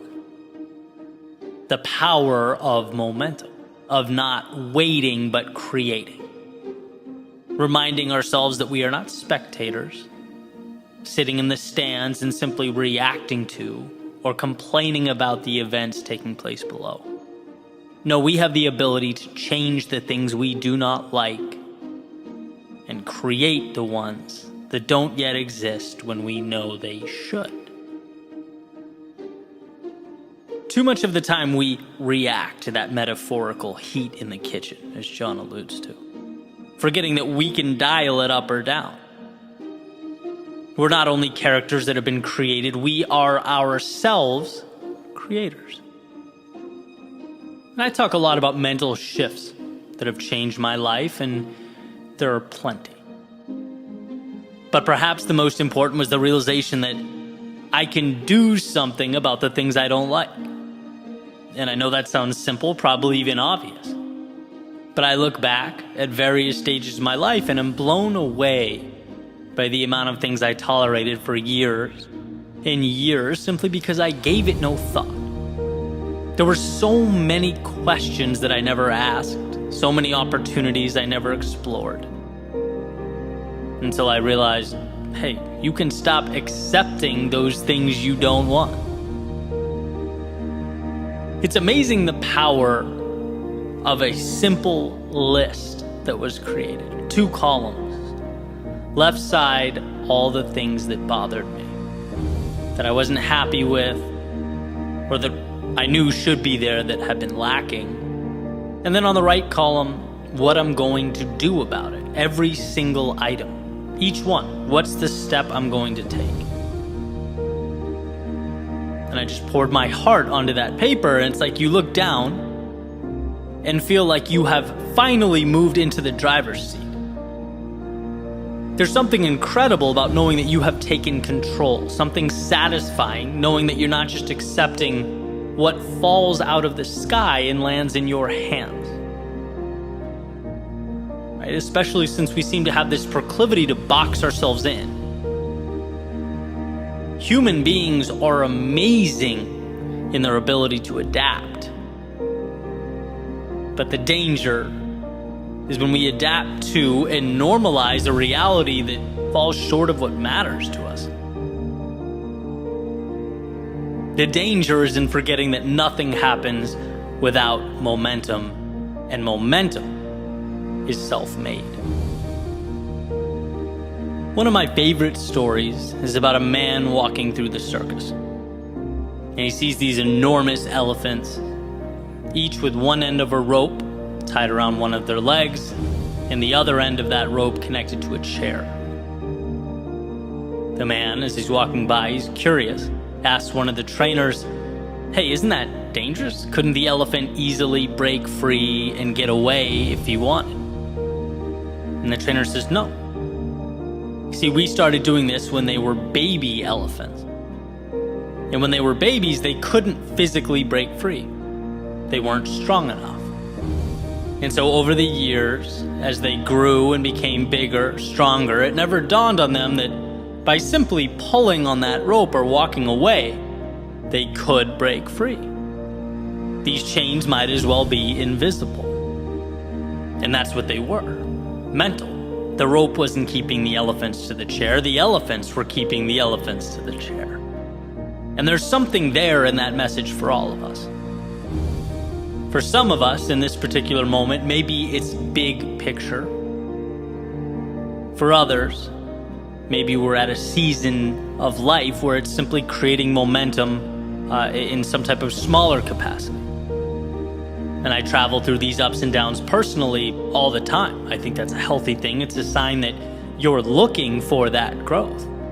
You're checking the world around you for those imaginary ropes. Recently, I went through a period where I just felt too long had gone by without something significant happening. I needed to create momentum. And so I asked, well, who was I reaching out to? How was I pushing myself? What was I doing that scared me? What was I doing that was growing? How could I take things up a level? All these little levers of opportunity are all around us, but we have to know to look for them, to see them and pull. And it's truly an incredible thing. You do that, and you start to feel the movement underneath you, the momentum, the excitement, because you're trying new things, you're taking new risks, talking to new people. And that's how that snowball grows. We have to realize that we are mighty big elephants, perpetually tied to these comically small chairs. We have to create that heat in the kitchen because we're not only capable, we are ready. We are equipped to move forward. See, the moment is never going to be perfect. The momentum will never come to be on its own. Those things wait. They wait for you to stop watching life go by and click start on the stopwatch. Yeah, time has always ticked away, but it will never mean as much as it's about to now. Tick tock whispers the opportunity, signifying that in order to evolve, we must decide we are bold enough to go where we have not yet gone and strong enough to leave some things behind, to choose to accept some discomfort in its impermanence instead of a regret that is forever. And that's a trade that demands we look into the future and find value in the unseen. It's a move that says the seconds ticking by mean too much to dishonor them by not making the most of what's around you. And those answers are always there. At the end of the day, that's what it's all about, right? We make decisions without even realizing we're making them. To accept the current moment as fate is to choose what you're given over what is possible, over everything that's out there, available for you. It's never too late to pull on that rope around your foot, to be who you, as the saying goes, might have been. Know that in your world, nothing consistently shows up or exists without your stamp of approval. That will always be true. Nothing carries on without you allowing it to do so. And that understanding will be the difference between the ground level and the exponential heights you are capable of reaching. The creation, the email, the phone call, the ride, the book, the period of time, the step out the door, any and all of life's seemingly unremarkable characteristics. Within them is your ticket to greatness. Just know that you have to be the one that winds the clock. You are the sun around which everything else revolves, the architect that makes something of value from them. There will always be momentum where you decide there should be momentum. So pick your head up, open the door, and step out into the world of potential that awaits.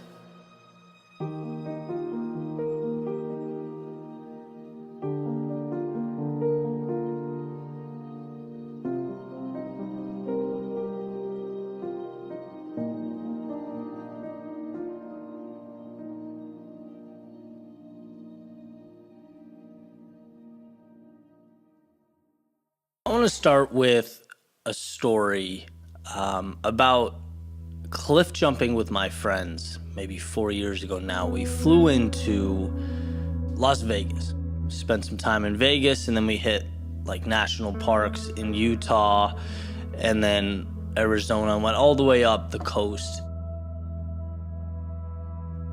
When we were in Lake Tahoe, at the very end, there was this spot to cliff jump.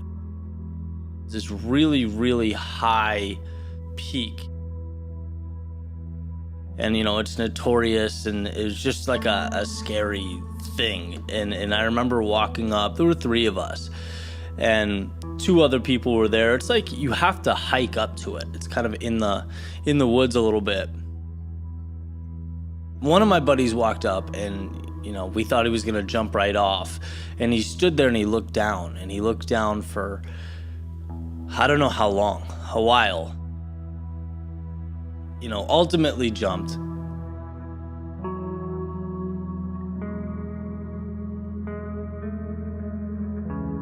As far as I knew, I wasn't afraid of stuff like that, right? So I walk out and I look over the edge, and I could not bring myself to jump. Physically, I couldn't do it. Rationally, I couldn't speak myself or talk myself into it. There was no more rationality going on. It was just, I was frozen in fear. And I just remember sitting there and looking down. And, you know, people would come up and ask about it, and they'd be like, you know, can I jump? And I'm like, go ahead, right? Like it almost got to the point where it was hurting my pride, and I still couldn't jump. And I just stood there, and I stood there, and I stood there.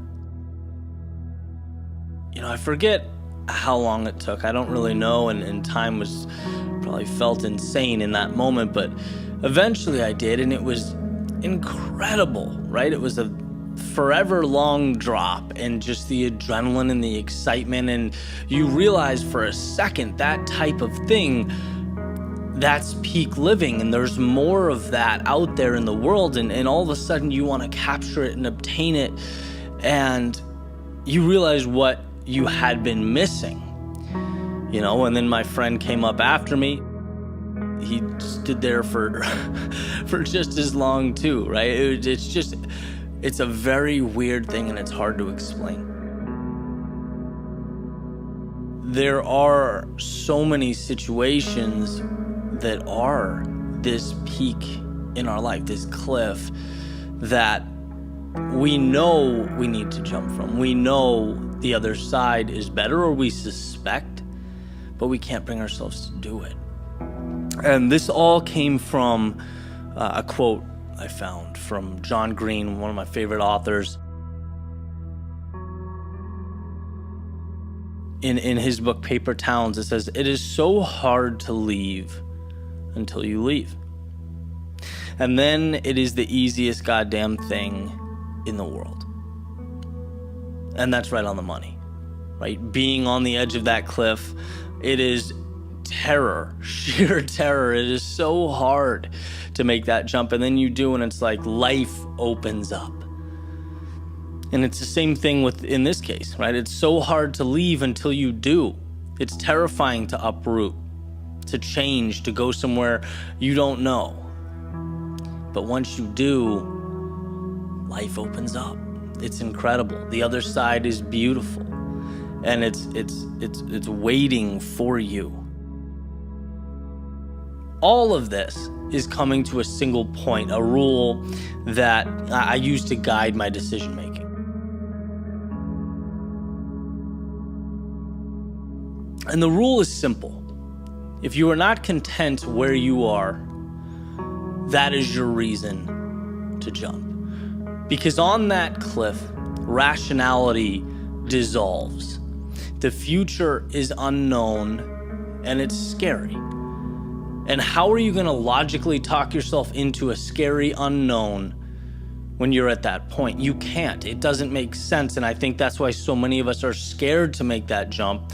And we ultimately turn back and we concede and go, okay, I'll just stick with what I have. This isn't great, but it is what it is. I can't bring myself to make that jump.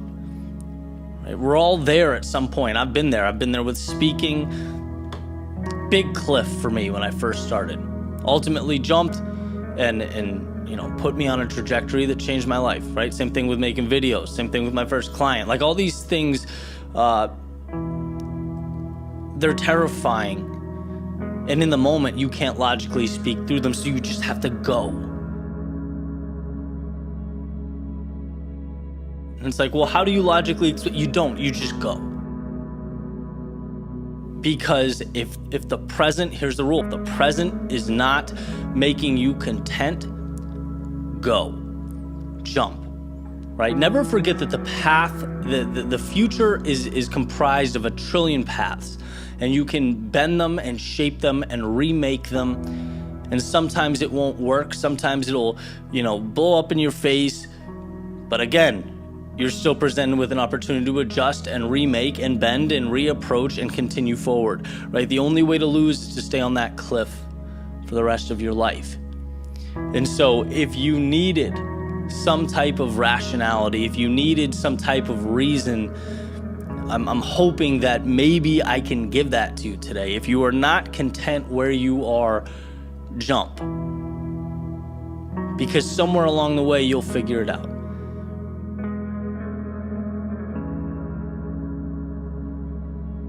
Every time I've jumped, it's changed my life for the better. Maybe not immediately, but ultimately.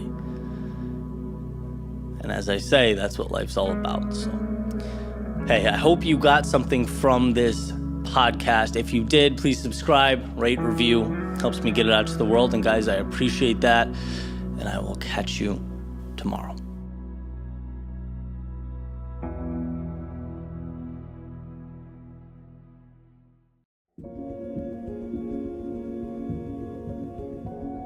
Yesterday I drove out a little bit into North Carolina, parked the car, found a path, and went on a long hike to take in some scenery, think about life holistically, kind of contemplate where I'd go from here and why it matters. Which is always funny to think about, right? The idea of having to carve out time amidst our frantic and often chaotic journey to get somewhere, to, define where somewhere is. But I think about that a lot. Our days consist of so much running around that I can easily forget what even my calculated decisions add up to. Why? It's a simple enough question, perhaps one I could ask more. Why? What's with this whole get comfortable with discomfort thing? Why do I place so much emphasis on the quote-unquote path less traveled? Which is a term that, one of my buddies was recently giving me a hard time about using in all my speeches, right? It must mean something to me. It's got me here. But is here better than over there? After all, it's not out of the realm of possibility that I'm the one who's missing the mark. And it's okay to examine that possibility. In fact, that's why I'm here. And I bounced this around in my head as I made my way up the trail and noticed as I looked around, everything just felt perfect. Have you ever had one of those moments where it just seems surreal? The morning was incredible. I loved the sound of the earth under my feet as I took each step, the chirping of the birds in the early morning, the sun making its way through the trees. And I thought, it's amazing that you can live 20 minutes from this feeling and just never experience it. I guess proof that a decision to not go, to do nothing, is still very much a decision. And in this case would have been the less desirable one. I'm glad I went. My phone was in my backpack, and for the first time in a while, I didn't even think about it.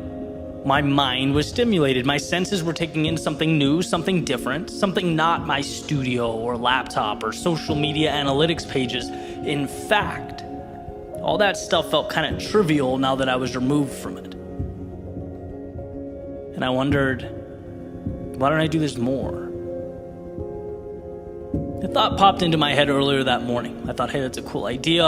I just had to get through that initial pushback, the hesitancy of, well, what's the point? What's the desired outcome of a hike? Right? After all, this little jaunt's just going to distract you from your work and your progress. But at that moment, I think you have to just shut out reason for a second. You have to remind yourself that there's value, period. Otherwise, we open the door for rationalizing. We talk ourselves out of some of life's beautiful secrets. Sometimes you have to just go. And as I made my way down this trail further and further, I started to feel better. I felt reassured. Like I had something that I otherwise wouldn't have had. Something that's my own. And maybe that is it. Maybe that alone is the reason for everything. To collect those incredible things, large and small, that we might not have had. After all, isn't life just an accumulation of memories, of experiences that are spread out like a choose-your-ending children's book? And with so much control over the outcome, I think that matter deserves my attention. In order to acquire the good stuff, whether it's in a different location or context or time in my life, I still learn again and again that to get that, we have to leave some things behind. And that's the essence of life. You usually get out what you put in.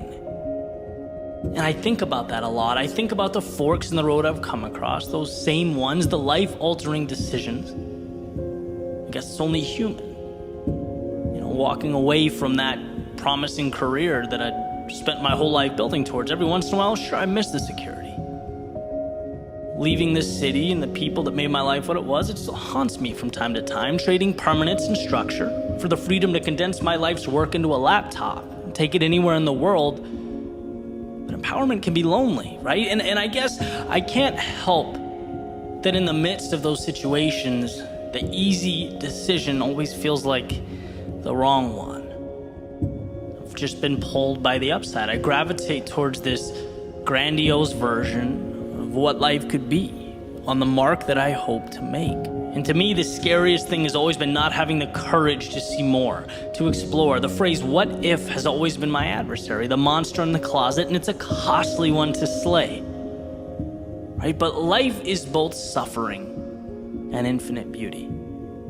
And it's like you have to choose where you're going to endure pain and why that matters so that you can climb the mountain that means everything to you, that makes life worth it. In other words, meaningful discomfort now or painful regret later. And I strongly believe that life is about pursuing something meaningful. And even the triviality of a hike wants to remind me of this truth.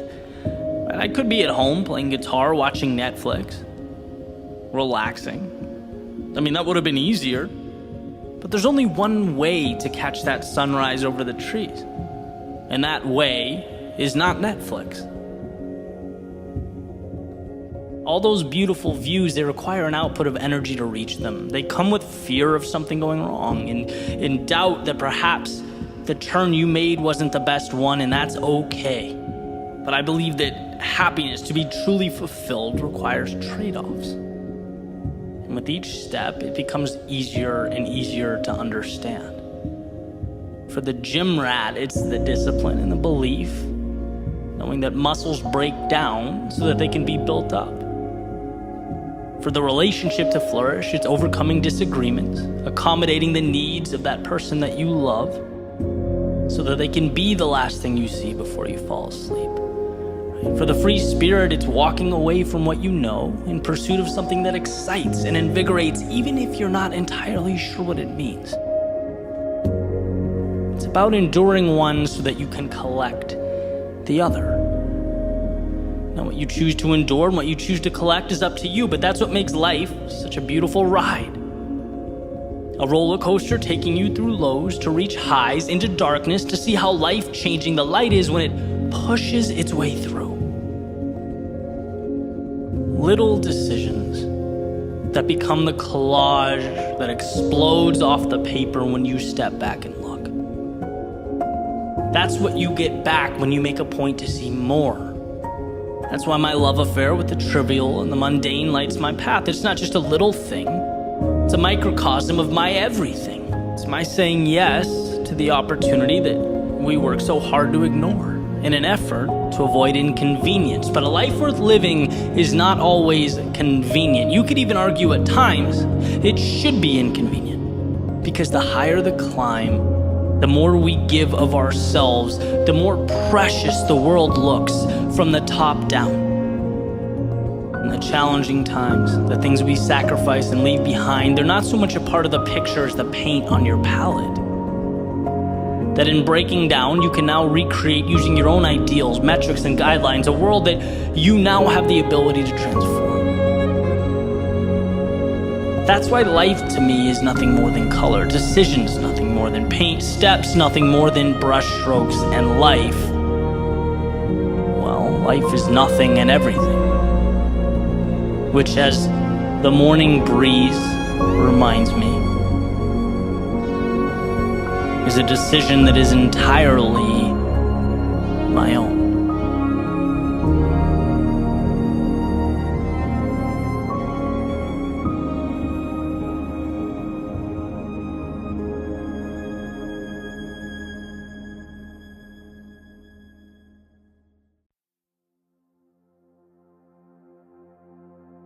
The thing about storms is that they all have one thing in common: they pass. And once gone, they leave you as a person different than who you were before you stepped in. Before you found yourself consumed by its adverse conditions. They are disruptors, breaking down and shaking up, but not for the sake of chaos itself. No, storms break us down so that we can build again. So that we can find within ourselves the power and the strength that simply remain tucked away during those sunny days. And so walking up to this storm, what you'll immediately notice is a break from the normal, the everyday. An obvious detachment from the standards by which you had been living. But don't be fooled into thinking those dark clouds and heavy winds have nothing of value for you. Don't be tricked into thinking the rain will consume all the good in life. Because at the end of the day, it's that very rain that washes away the excess and leaves the meaningful. We don't grow despite the storms. We grow because of the storms. So compose yourself and embrace what's around you. Amidst the storm, you might realize that you don't want some of the things you thought you did. You might realize that life contains variables that make it incredibly unpredictable. And when old plans meet new variables, sometimes we learn that the path we were walking down requires adjustment. It needs change. Not because we were wrong, the dream was wrong, or the path was wrong, but because life is an experiment. Experiments are meant to test hypotheses and support exploration. Without the storm, sure, everything seemed fine. Everything was flawless, but in the thick of it, when the variables, the multiplicity of factors present themselves, it often paints a picture for us that we previously weren't able to see. That's okay. Ideal, even. It's life. So when amidst the storm, and presented this new information, this new portrait, pivot. Grow with your understanding and newly acquired knowledge. There's no point in remaining tied to the ideas, the people, and the places that once served you, but have since run their course. Right? Growth is perspective and awareness, and as the storm shakes your foundation, it also hands you a clarity that those blue skies simply could not. So adjust, adapt, and move further into the person you are destined to become. You can't learn that on a sunny day. No, that's what storms are for. And amidst the storm, you might find yourself scared, nervous, unsure. You might even look back and wonder what life would have been like had you not stepped in. Perhaps you're angry with yourself for not navigating around the inclement weather. Maybe you'll find yourself asking, how did I let myself end up in such a situation when there were visual indicators and weather forecasts? People warned me about moments like this, yet here I am. You might find that the drop in temperature is uncomfortable, the rain difficult, the wind annoying. But here's what they don't tell you. There's something innately powerful about proving to yourself that you can move forward despite those things. That when you're scared and step forward anyway, when you're lost but maintain your poise and trust in the process, when you're down but cling to hope, to that light at the end of the tunnel, you emerge with a different understanding of who you are. You end up stronger because you've allowed yourself to become stronger. And you don't get that on the sunny days. No, that's what storms are for. And amidst the storm, you might feel like the sacrifice required in life is more than you want to endure. Maybe even more than you can endure. After all, it's during our trying times that we're forced to make some of our most difficult decisions. We might be forced to let go of some things that had been staples in our lives. That in order to say hello to some things, we must necessarily say goodbye to others. And this hurts. Especially while it's happening, it hurts. But what you're really doing is learning to identify what matters and mitigate the things that don't support that journey. Sometimes storms teach us that growth is not about acquisition and obtaining more. And they show us instead that we've been carrying too much.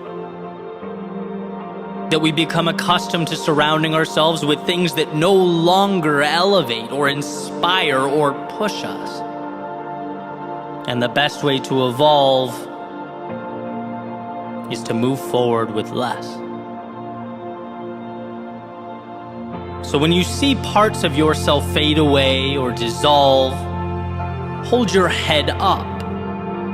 Because when you get to the other side, you just might see that cutting away those things was more liberating than anything you could find or pick up along the way. And we're not taught this lesson on those sunny days. No, that's what storms are for. And amidst the storm, it's quite possible that you'll feel lonely from time to time. Maybe misunderstood. Perhaps like the whole world has everything figured out. They're moving single file through the correct door while you wander around aimlessly. That's not true. No one has all the answers, and everyone has their storms. The question has always been, as far as I'm concerned,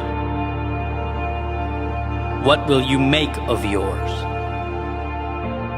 Because we're always presented with the decision to let our adversity define us or to find something of value in it.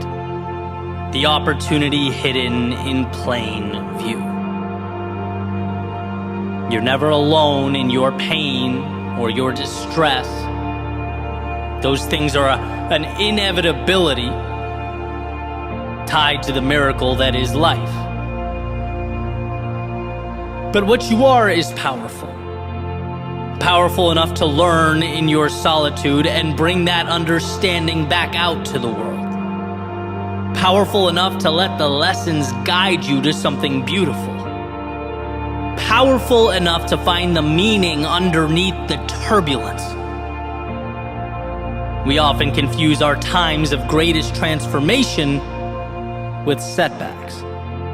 We often forget that the darkness cannot withstand a single flicker of light, and we can be that light when we trust ourselves.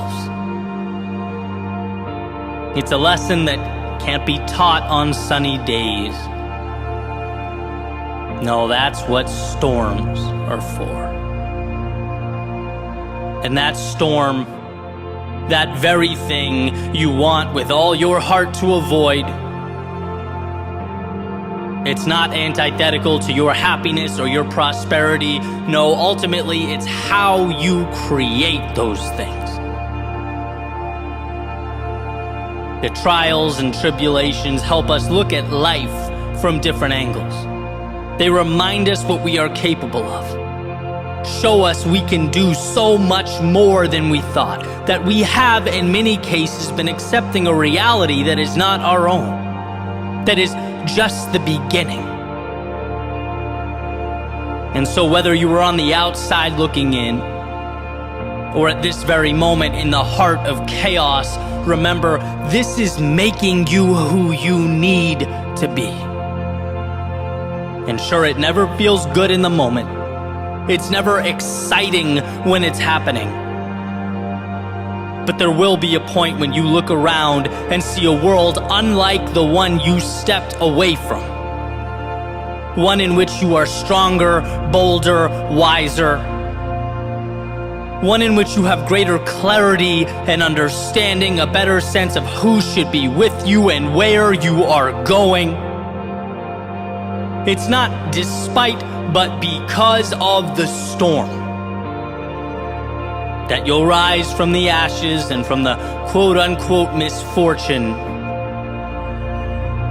to find yourself and your way.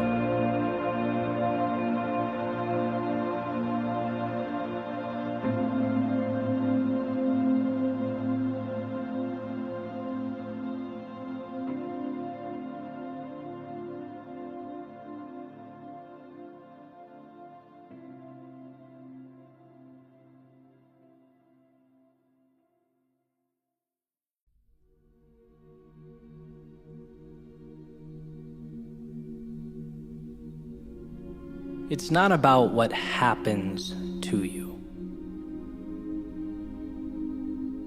No one escapes adversity.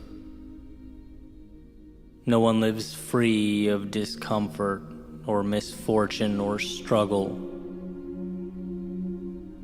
No, it will always be about what you do with what happens to you.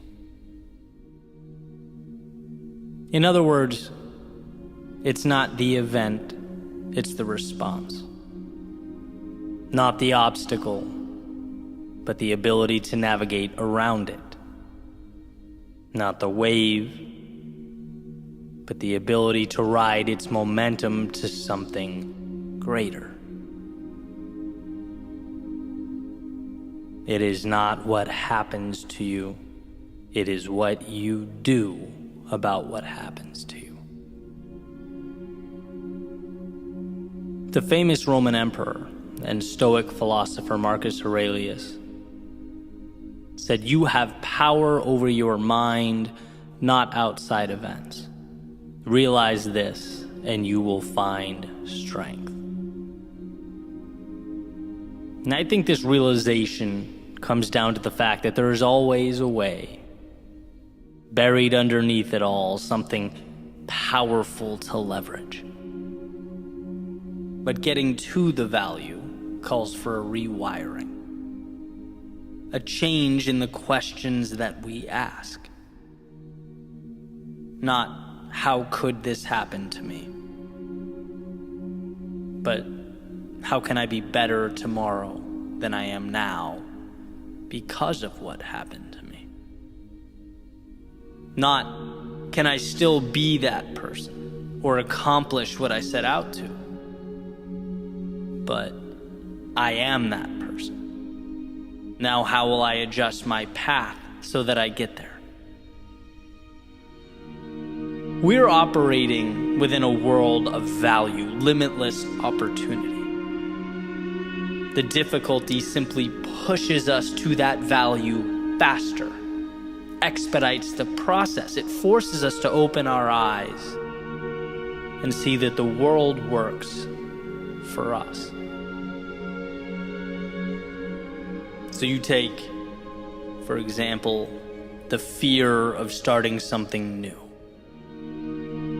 That fear, it doesn't have to be an endpoint or a red light indicator. Fear doesn't mean you're not qualified or prepared or equipped. It simply lets you know that you have finally acquired the courage to step out of the safety of the only world you knew and into the turbulence of growth, onto the path of something better. And where it's easy to move away from that feeling, to turn your back on the chaos and retreat to something simpler, maybe something more predictable or contained. What if you viewed the fear as the price that we all have to pay to pull the curtain back on the best things life has to offer? Changing the question from, will I be afraid, to instead, this is important, this is meaningful, therefore it's inevitable that I will experience fear, but what will I do about it? How will I conduct myself amidst the fear? Will I continue forward? Those are the questions that contain the value. Right? I can't keep the water from rising or the walls from caving in. No, that's an inevitability where I'm going. The worthwhile road always has its adversity. But will I use that water to learn to swim? The walls to climb, to adapt and scale? What will I make of this? That's the question that becomes the difference. And sure, you could stay away. You could choose not to take the path that presents the danger and the turbulence. You could attempt to contain the world around you by simply refusing to experience it. But then, of course, you become presented with the question, why intentionally refuse to cash in a winning lottery ticket? Why diminish your gift in such a way? If it's not what you look at, it's what you see. Why see the world as an adversary? Why see yourself as less than you are? The saying goes, when you fight for your limitations, you get to keep them. You'll never exceed the person you've decided yourself to be. And yes, the world can feel intimidating. It's unknown. You in many ways can't control the characteristics that make life what it is, but you can always control you. Just like you can't control the wind, but you can adjust your sails. You can't control the tides, but you can predict and plan and execute accordingly. You control you, and that is where the power is. And of course, there's going to be times where that's hard to see, when it's not your first instinct to find the value. Take, for an example, a change, a loss, the end of a relationship, the point where people tend to feel their lowest. It hurts to have something and lose it. To have what you were once so sure about challenged, what you once believed in called into question. But this doesn't have to be a referendum on you as a human being, right? Sure, you made your mistakes, but you have the opportunity to dwell on them or to acknowledge them and ask the question, I know what I know now. How can I be better than I've ever been in my life? How can I position myself to get more of the good and less of the bad? Same idea, different context. When those walls feel like they're crumbling down, you have to know there is more on the other side, just beyond what the eye can see. And this isn't just an idea I play around with in my head. I make a concentrated effort to think this every time something goes wrong. When my first reaction is emotional, my first emotion is anger or frustration. It's like, take a breath, compose yourself, and start looking for the value. Because here's the truth, the world is not going to end today. There's going to be a time down the road when I look over my shoulder and right now is a distant memory. What will I have done with it? And it's the times that might have broken you that contain the greatest transformation. I like to say the greatest tragedies or the hardest times made me who I am today. The losses taught me that I had everything I needed. The failures showed me what I'm capable of enduring. The times I was let down taught me to depersonalize the shortcomings of others, but to simultaneously hedge against them. The times I was lost showed me we only discover or meet our potential when we leave the little day-to-day realities that we create. Why? Because we are in control. Not of the external, but the internal, and that ends up being a bridge to a reality that means something.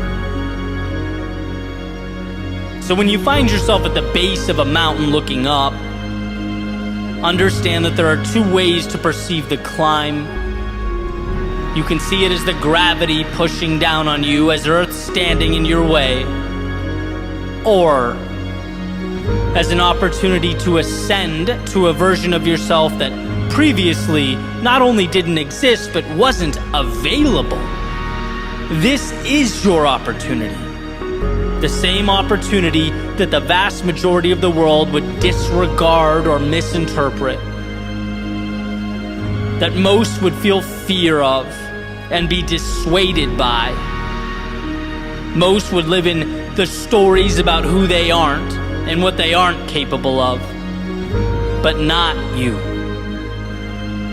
You didn't place that mountain before you, but you sure can extract the value from it. All you have to do is decide that you're capable, and that the meaning and the value and the freedom of tomorrow means more than the discomfort of today.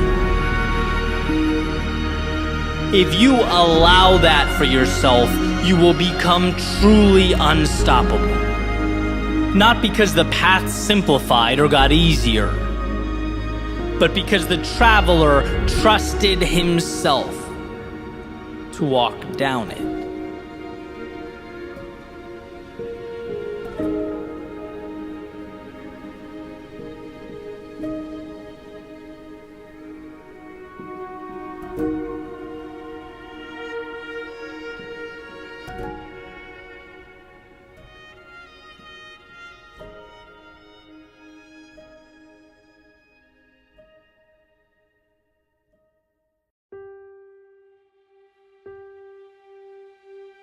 Could it be that the answers to our most challenging questions are so small that they're brushed off as insignificant? That in pursuing that bulldozer we think is necessary to knock the door down, we refuse again and again the key that would simply open it? Why is our first instinct to think our next action needs to be as big or as glamorous as that intended result? Again and again, my default has been to, look for some brilliant, monumental insight or some secret answer that would unroll like a scroll containing a treasure map. But again and again, I learn and I relearn that what I need, what is required, is so reasonable It's so accessible that it almost feels like the universe has a sense of humor, right? It's sitting back and chuckling while we run around with keys in our pockets looking for a sledgehammer to break the door down. Right, this is kind of a funny story. So last year, I had my first Your World Within live event, and Evan Carmichael was one of the speakers, and after the event, we were talking about YouTube, right? He says, why don't you swing by, we'll look at your channel, we'll see if I can offer any suggestions or pointers, and I gladly accepted the offer. And so I showed up later in the evening. He's got his laptop open. He's running all these tests, right? There's graphs and there's charts and comparison tables. And my first question is obviously, what are you doing? And he says, I'm testing my YouTube titles and thumbnails. And I'm thinking, interesting. Right, here's a guy who makes so much content. He's got 378 million views, right? Why are you exhausting time and energy on this? So I asked him, Evan, does it really matter? I mean, if your thumbnail picture's orange or yellow, or if there's a face on the left or right side, or if it's capitalized or not, right? If it's good, people will show up and they'll watch it. Isn't that what matters? Well, it turns out I was wrong. In fact, I couldn't be more wrong. And when you're talking about a channel with millions of impressions, making a small change in color could mean your videos are clicked 1% more, which means thousands, if not millions, more views, which means it's shared more, seen more, which means the channel grows. And that's not from him going back and recreating and reinventing the wheel. No, it's using the key he has in his pocket right now. And that's the reason I found this so incredible. Because until that moment, I'd always approached the platform with a sledgehammer, right? Using our metaphor. I had this idea that, I truly found to be an epiphany and changed the way I think about things. So I'd get really excited. I'd make a video about it. I'd release it out to the world, and maybe it wouldn't do so well. People wouldn't watch that particular video. It would just kind of sit there. And my thought was always, all right, hey, it worked for me. Must not have hit for everyone else. That's life. On to the next one. Never did I think for a second that, hey, you don't need to recreate the wheel. You're looking for a bulldozer when you need a key, right? You need to slightly adjust the titling or make the thumbnail more appealing, right? And the idea is these little tweaks are sometimes all that's required. We think we gotta reach out and find some answer or readjust every aspect of what we're doing. And it's like, no, it's a little thing and it's right in front of you and it's very manageable and it's very realistic. And believe me, especially for people that aren't content creators, and there's a lot of you listening to this right now, I get how trivial it seems. But isn't that the point? And sure enough, within the next few months, I changed some thumbnail pictures around, and 2 videos that were just sitting there got hundreds of thousands of more views. And I, as I tend to do, look at the bigger picture. Well, how many times in life are you trying to find this monumental answer? And it's like, nope, tweak here, adjustment here, change the way you are measuring success. And it changes your tactics. Think about productivity, right? I've been in the same boat. I want to be more productive. So how? Well, maybe if I get better at scheduling, I'll get scheduling tools, maybe some time management apps. I know I'll do a daily checklist. That'll do it. That's what I need. But in reality, the commonality when I have productive days is they all consist of me waking up, not stressed, having time to think, reflect, plan, and moving on. And it flows into every other aspect of my day. Right? It doesn't require me to buy some $1,000 productivity course. Big result often requires small, manageable action. And again, the point here is that change can feel overwhelming because I think the default mechanism is to assume the next step needs to be as big as that desired result. It's like, oh, I want to climb that mountain, so I have to figure out a way to jump that high. No, that's not true. You have to take small steps many times. And where we should be looking for consistency or something within our grasp or looking for some small self-contained miracle. Everything feels bigger than it is. It's an interesting part about growing up. You realize everything's not as big and intimidating and shiny and sparkly as it appears to be. We have the tools right now in real time. In fact, they're very ordinary, very unimpressive, and that's with goals just like people.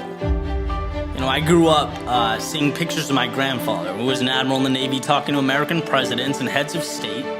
And I'd ask him, how was that? What was that like? And he'd always say, look, they put their pants on one leg at a time, just like I do, just like you do. Right? I think in a lot of ways, we need to take the glamour and the mystique away from the things we want and the people we aspire to be like, right? Big goals are an accumulation of little steps. And quote unquote successful people are ordinary human beings who have the courage to take those steps. Not for attention or likes or follows, but because they cared and they respected the process enough to stick it out. And so can I, and so can you, right? You have everything you need. Whether you're talking about creating on YouTube or putting yourself in position to conquer the day, learning or emulating those you admire, nothing is otherworldly for you. Sure, you'll have your strengths and your weaknesses, because we all do, but there's no magic you need to find or acquire. No bulldozer or sledgehammer needed to lessen the gap between real and ideal. Just the understanding that the key in your pocket, the one you already have, will get you through the door. It's not a commitment to perfection, it's a commitment to remind yourself that every time you're stuck or overwhelmed or lost, that perhaps you're looking for miracles in the clouds when the solution is simple at your feet. It's not the mountain, it's one rock. It's not the forest, it's one tree. It's not the journey, it's one step. And as time goes by, you'll find yourself moving beyond that previous reality, beyond those looking for the home run or other worldly answers, and beyond the narrative that you don't have what it takes, because you do and you always did. You simply had to commit to walking that path.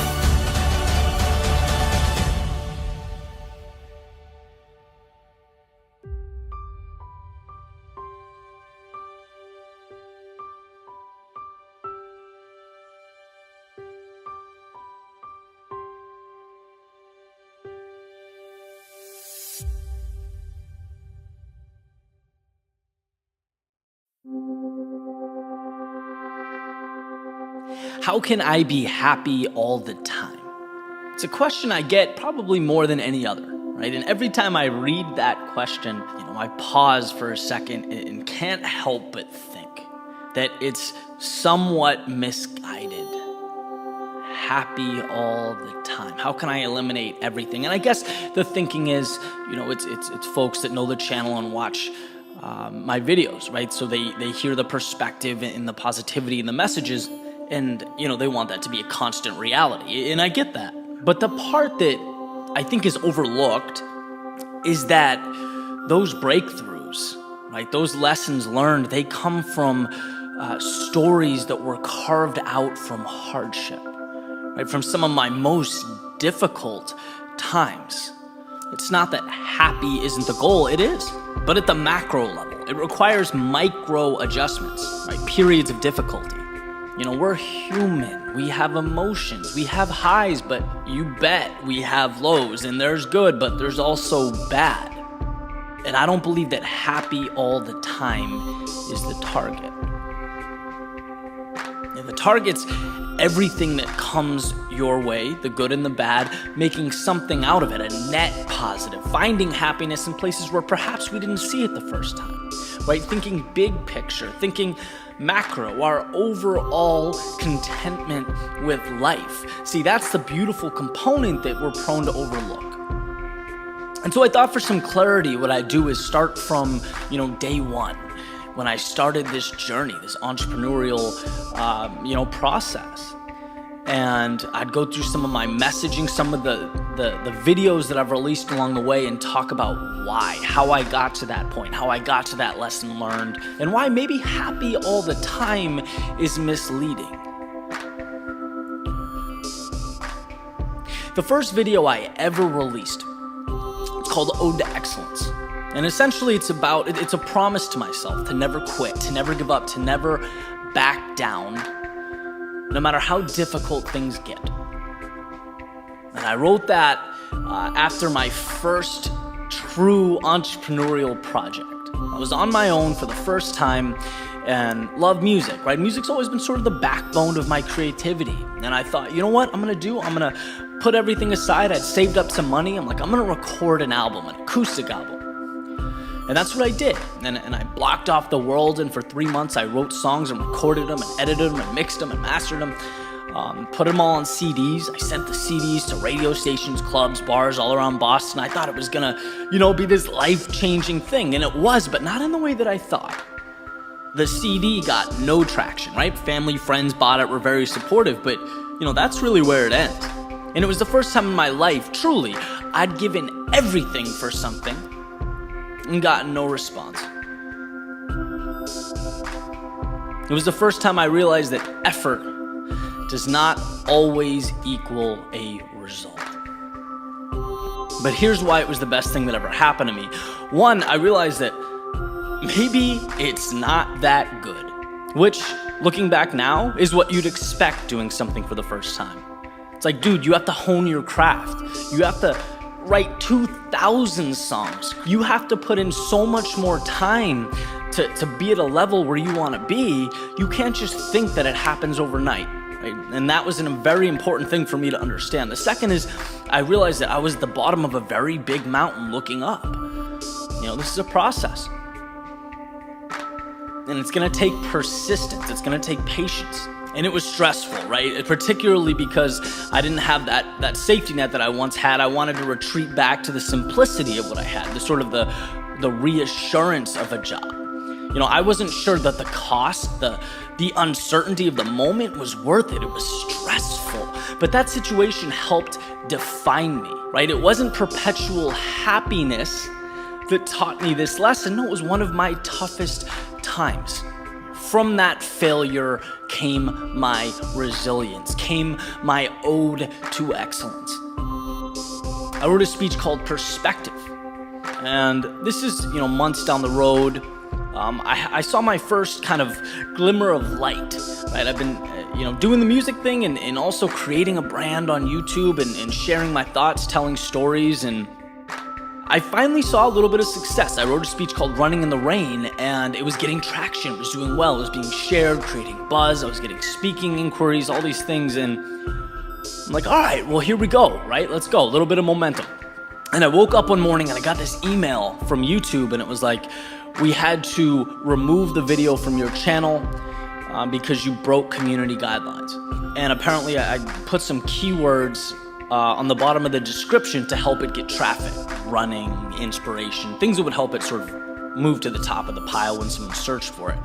And I remember being so angry about the situation. I felt so sorry for myself. It was like momentum, attention, they're so hard to capture. I'm finally getting it, and now this, right? And my views are declining and everything's going backwards, and you just feel like I was delusional. I felt like the world was ending. But that prompted me to look at the big picture, right? To realize that, look, there's nothing you can do except re-upload the video, start over, and keep my head up. Think about it.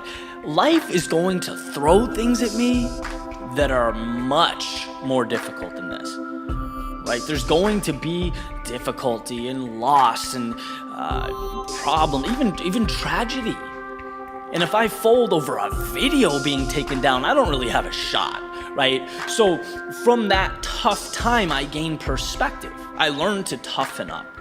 I started to understand that it's not what happens to you, because everyone has difficulty in their life, but it's how you deal with it.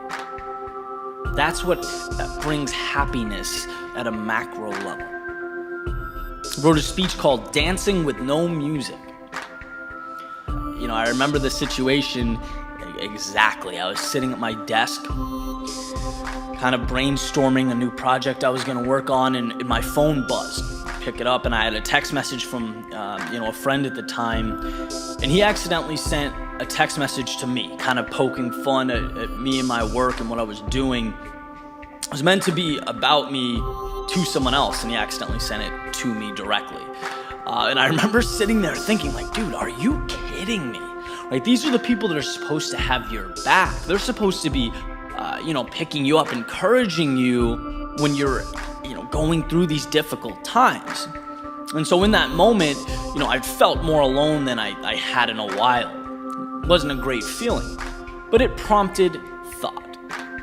Thought prompts perspective, and I began to realize, look, it's not his fault. right? People don't see, the world as it can be, right? They don't understand your vision. They see now, not your idea, not your potential. They see now. And if you want to bring that to fruition, you have to separate the negativity, separate the people that do that and think like that and say those things and live life like it's already there, like it's guaranteed. And so from that difficult moment, I learned that I need to dance with no music, believe in myself, see it before it's there. Act like I already hear the melody and I'm moving towards it. That's the only way to push through that cloud of chaos into the result that you want, that you so desperately want. I wrote a speech called The Last Train Home. And at this point, I'd been working hard to build Your World Within for, maybe a year at this point. One of my greatest struggles was that I continued to feel the pressure to adhere to standards that I didn't personally believe in, right? I was restricted by benchmarks that they weren't integral to my journey. And so, before working for myself, it was trying to impress my boss and the idea of promotions and goal sheets. Then it became, comparing my style to those around me, to people that have found success in some capacity. And I even remember, running at 2 p.m. and feeling guilty because all those people doing quote unquote the right thing, they're working in an office, right? They don't have the luxury of running downtown. And that was my mindset. And so I fell into the temptation of viewing precedent or previous success stories as not just a tool, but as the singular way to reach the summit. And so I was continually zigging and zagging, here's the shortcut, or here's the method, here's the strategy, I need to incorporate this and this and this. And every time I diverted from what felt true to me, I stumbled. Every time I left my path for someone else's, I became lost in this cloud of confusion. And it took, that reoccurring experience for me to finally understand. It was from those times of disarray that I began to see the significance of patience. That it's okay. It's okay to take my own train. Even if it's the last one to leave the station. Don't panic. Don't do something you don't feel is true or right.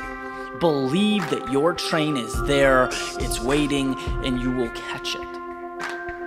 That's a very difficult thing to do. It's not a happy experience, but it evolves into this freedom, right? This flexibility and ultimately this satisfaction with life that wouldn't be there if you didn't seek it out, if you weren't patient enough to find it. I wrote a speech called Remember Why You Started. Hands down, one of the toughest transitions of my life. I was in a situation that on the surface wasn't bad. In fact, you could say it's good. I was surrounded by beautiful people, beautiful relationships, in a good place that I liked. But I was coming to the realization more and more that the situation wasn't conducive to me creating what I felt like I wanted to create. I'd sort of lost track. I've lost that fire, that energy that I had when I first began. And that's due to concessions, to small compromises that I was making along the way that add up. And you sort of slowly lose yourself a little bit at a time. And when you make that realization, it's like, well, you have a decision to make. Are you okay 30, 40 years from now with sacrificing the thing you wanted to build because something else was more important or other things, took priority? And I don't think either one is right or wrong. It's the question that you have to answer. And I made that decision. And I packed up, put my stuff in a trailer, and I left. And I remember as, my world faded away in my rear view, thinking this is the hardest thing I've ever done. I didn't believe for the first 200 miles I was actually going to go through with it. I really didn't. And eventually, I arrived at at a new place, and I made it my home and dedicated myself fully again to what I believed in, to what I felt right, truly in my heart in doing. And I felt that energy, that fire sort of reemerge. And you know, right? You wake up and it just feels good. You have this passion that's there, that you want every day, that you want to maintain, that you want to drive you. And I knew it was the right decision. But that wasn't born out of happiness. That wasn't born out of the easy thing. It was very, very difficult to get there. It was almost a battle, right? You have to fight to reprioritize.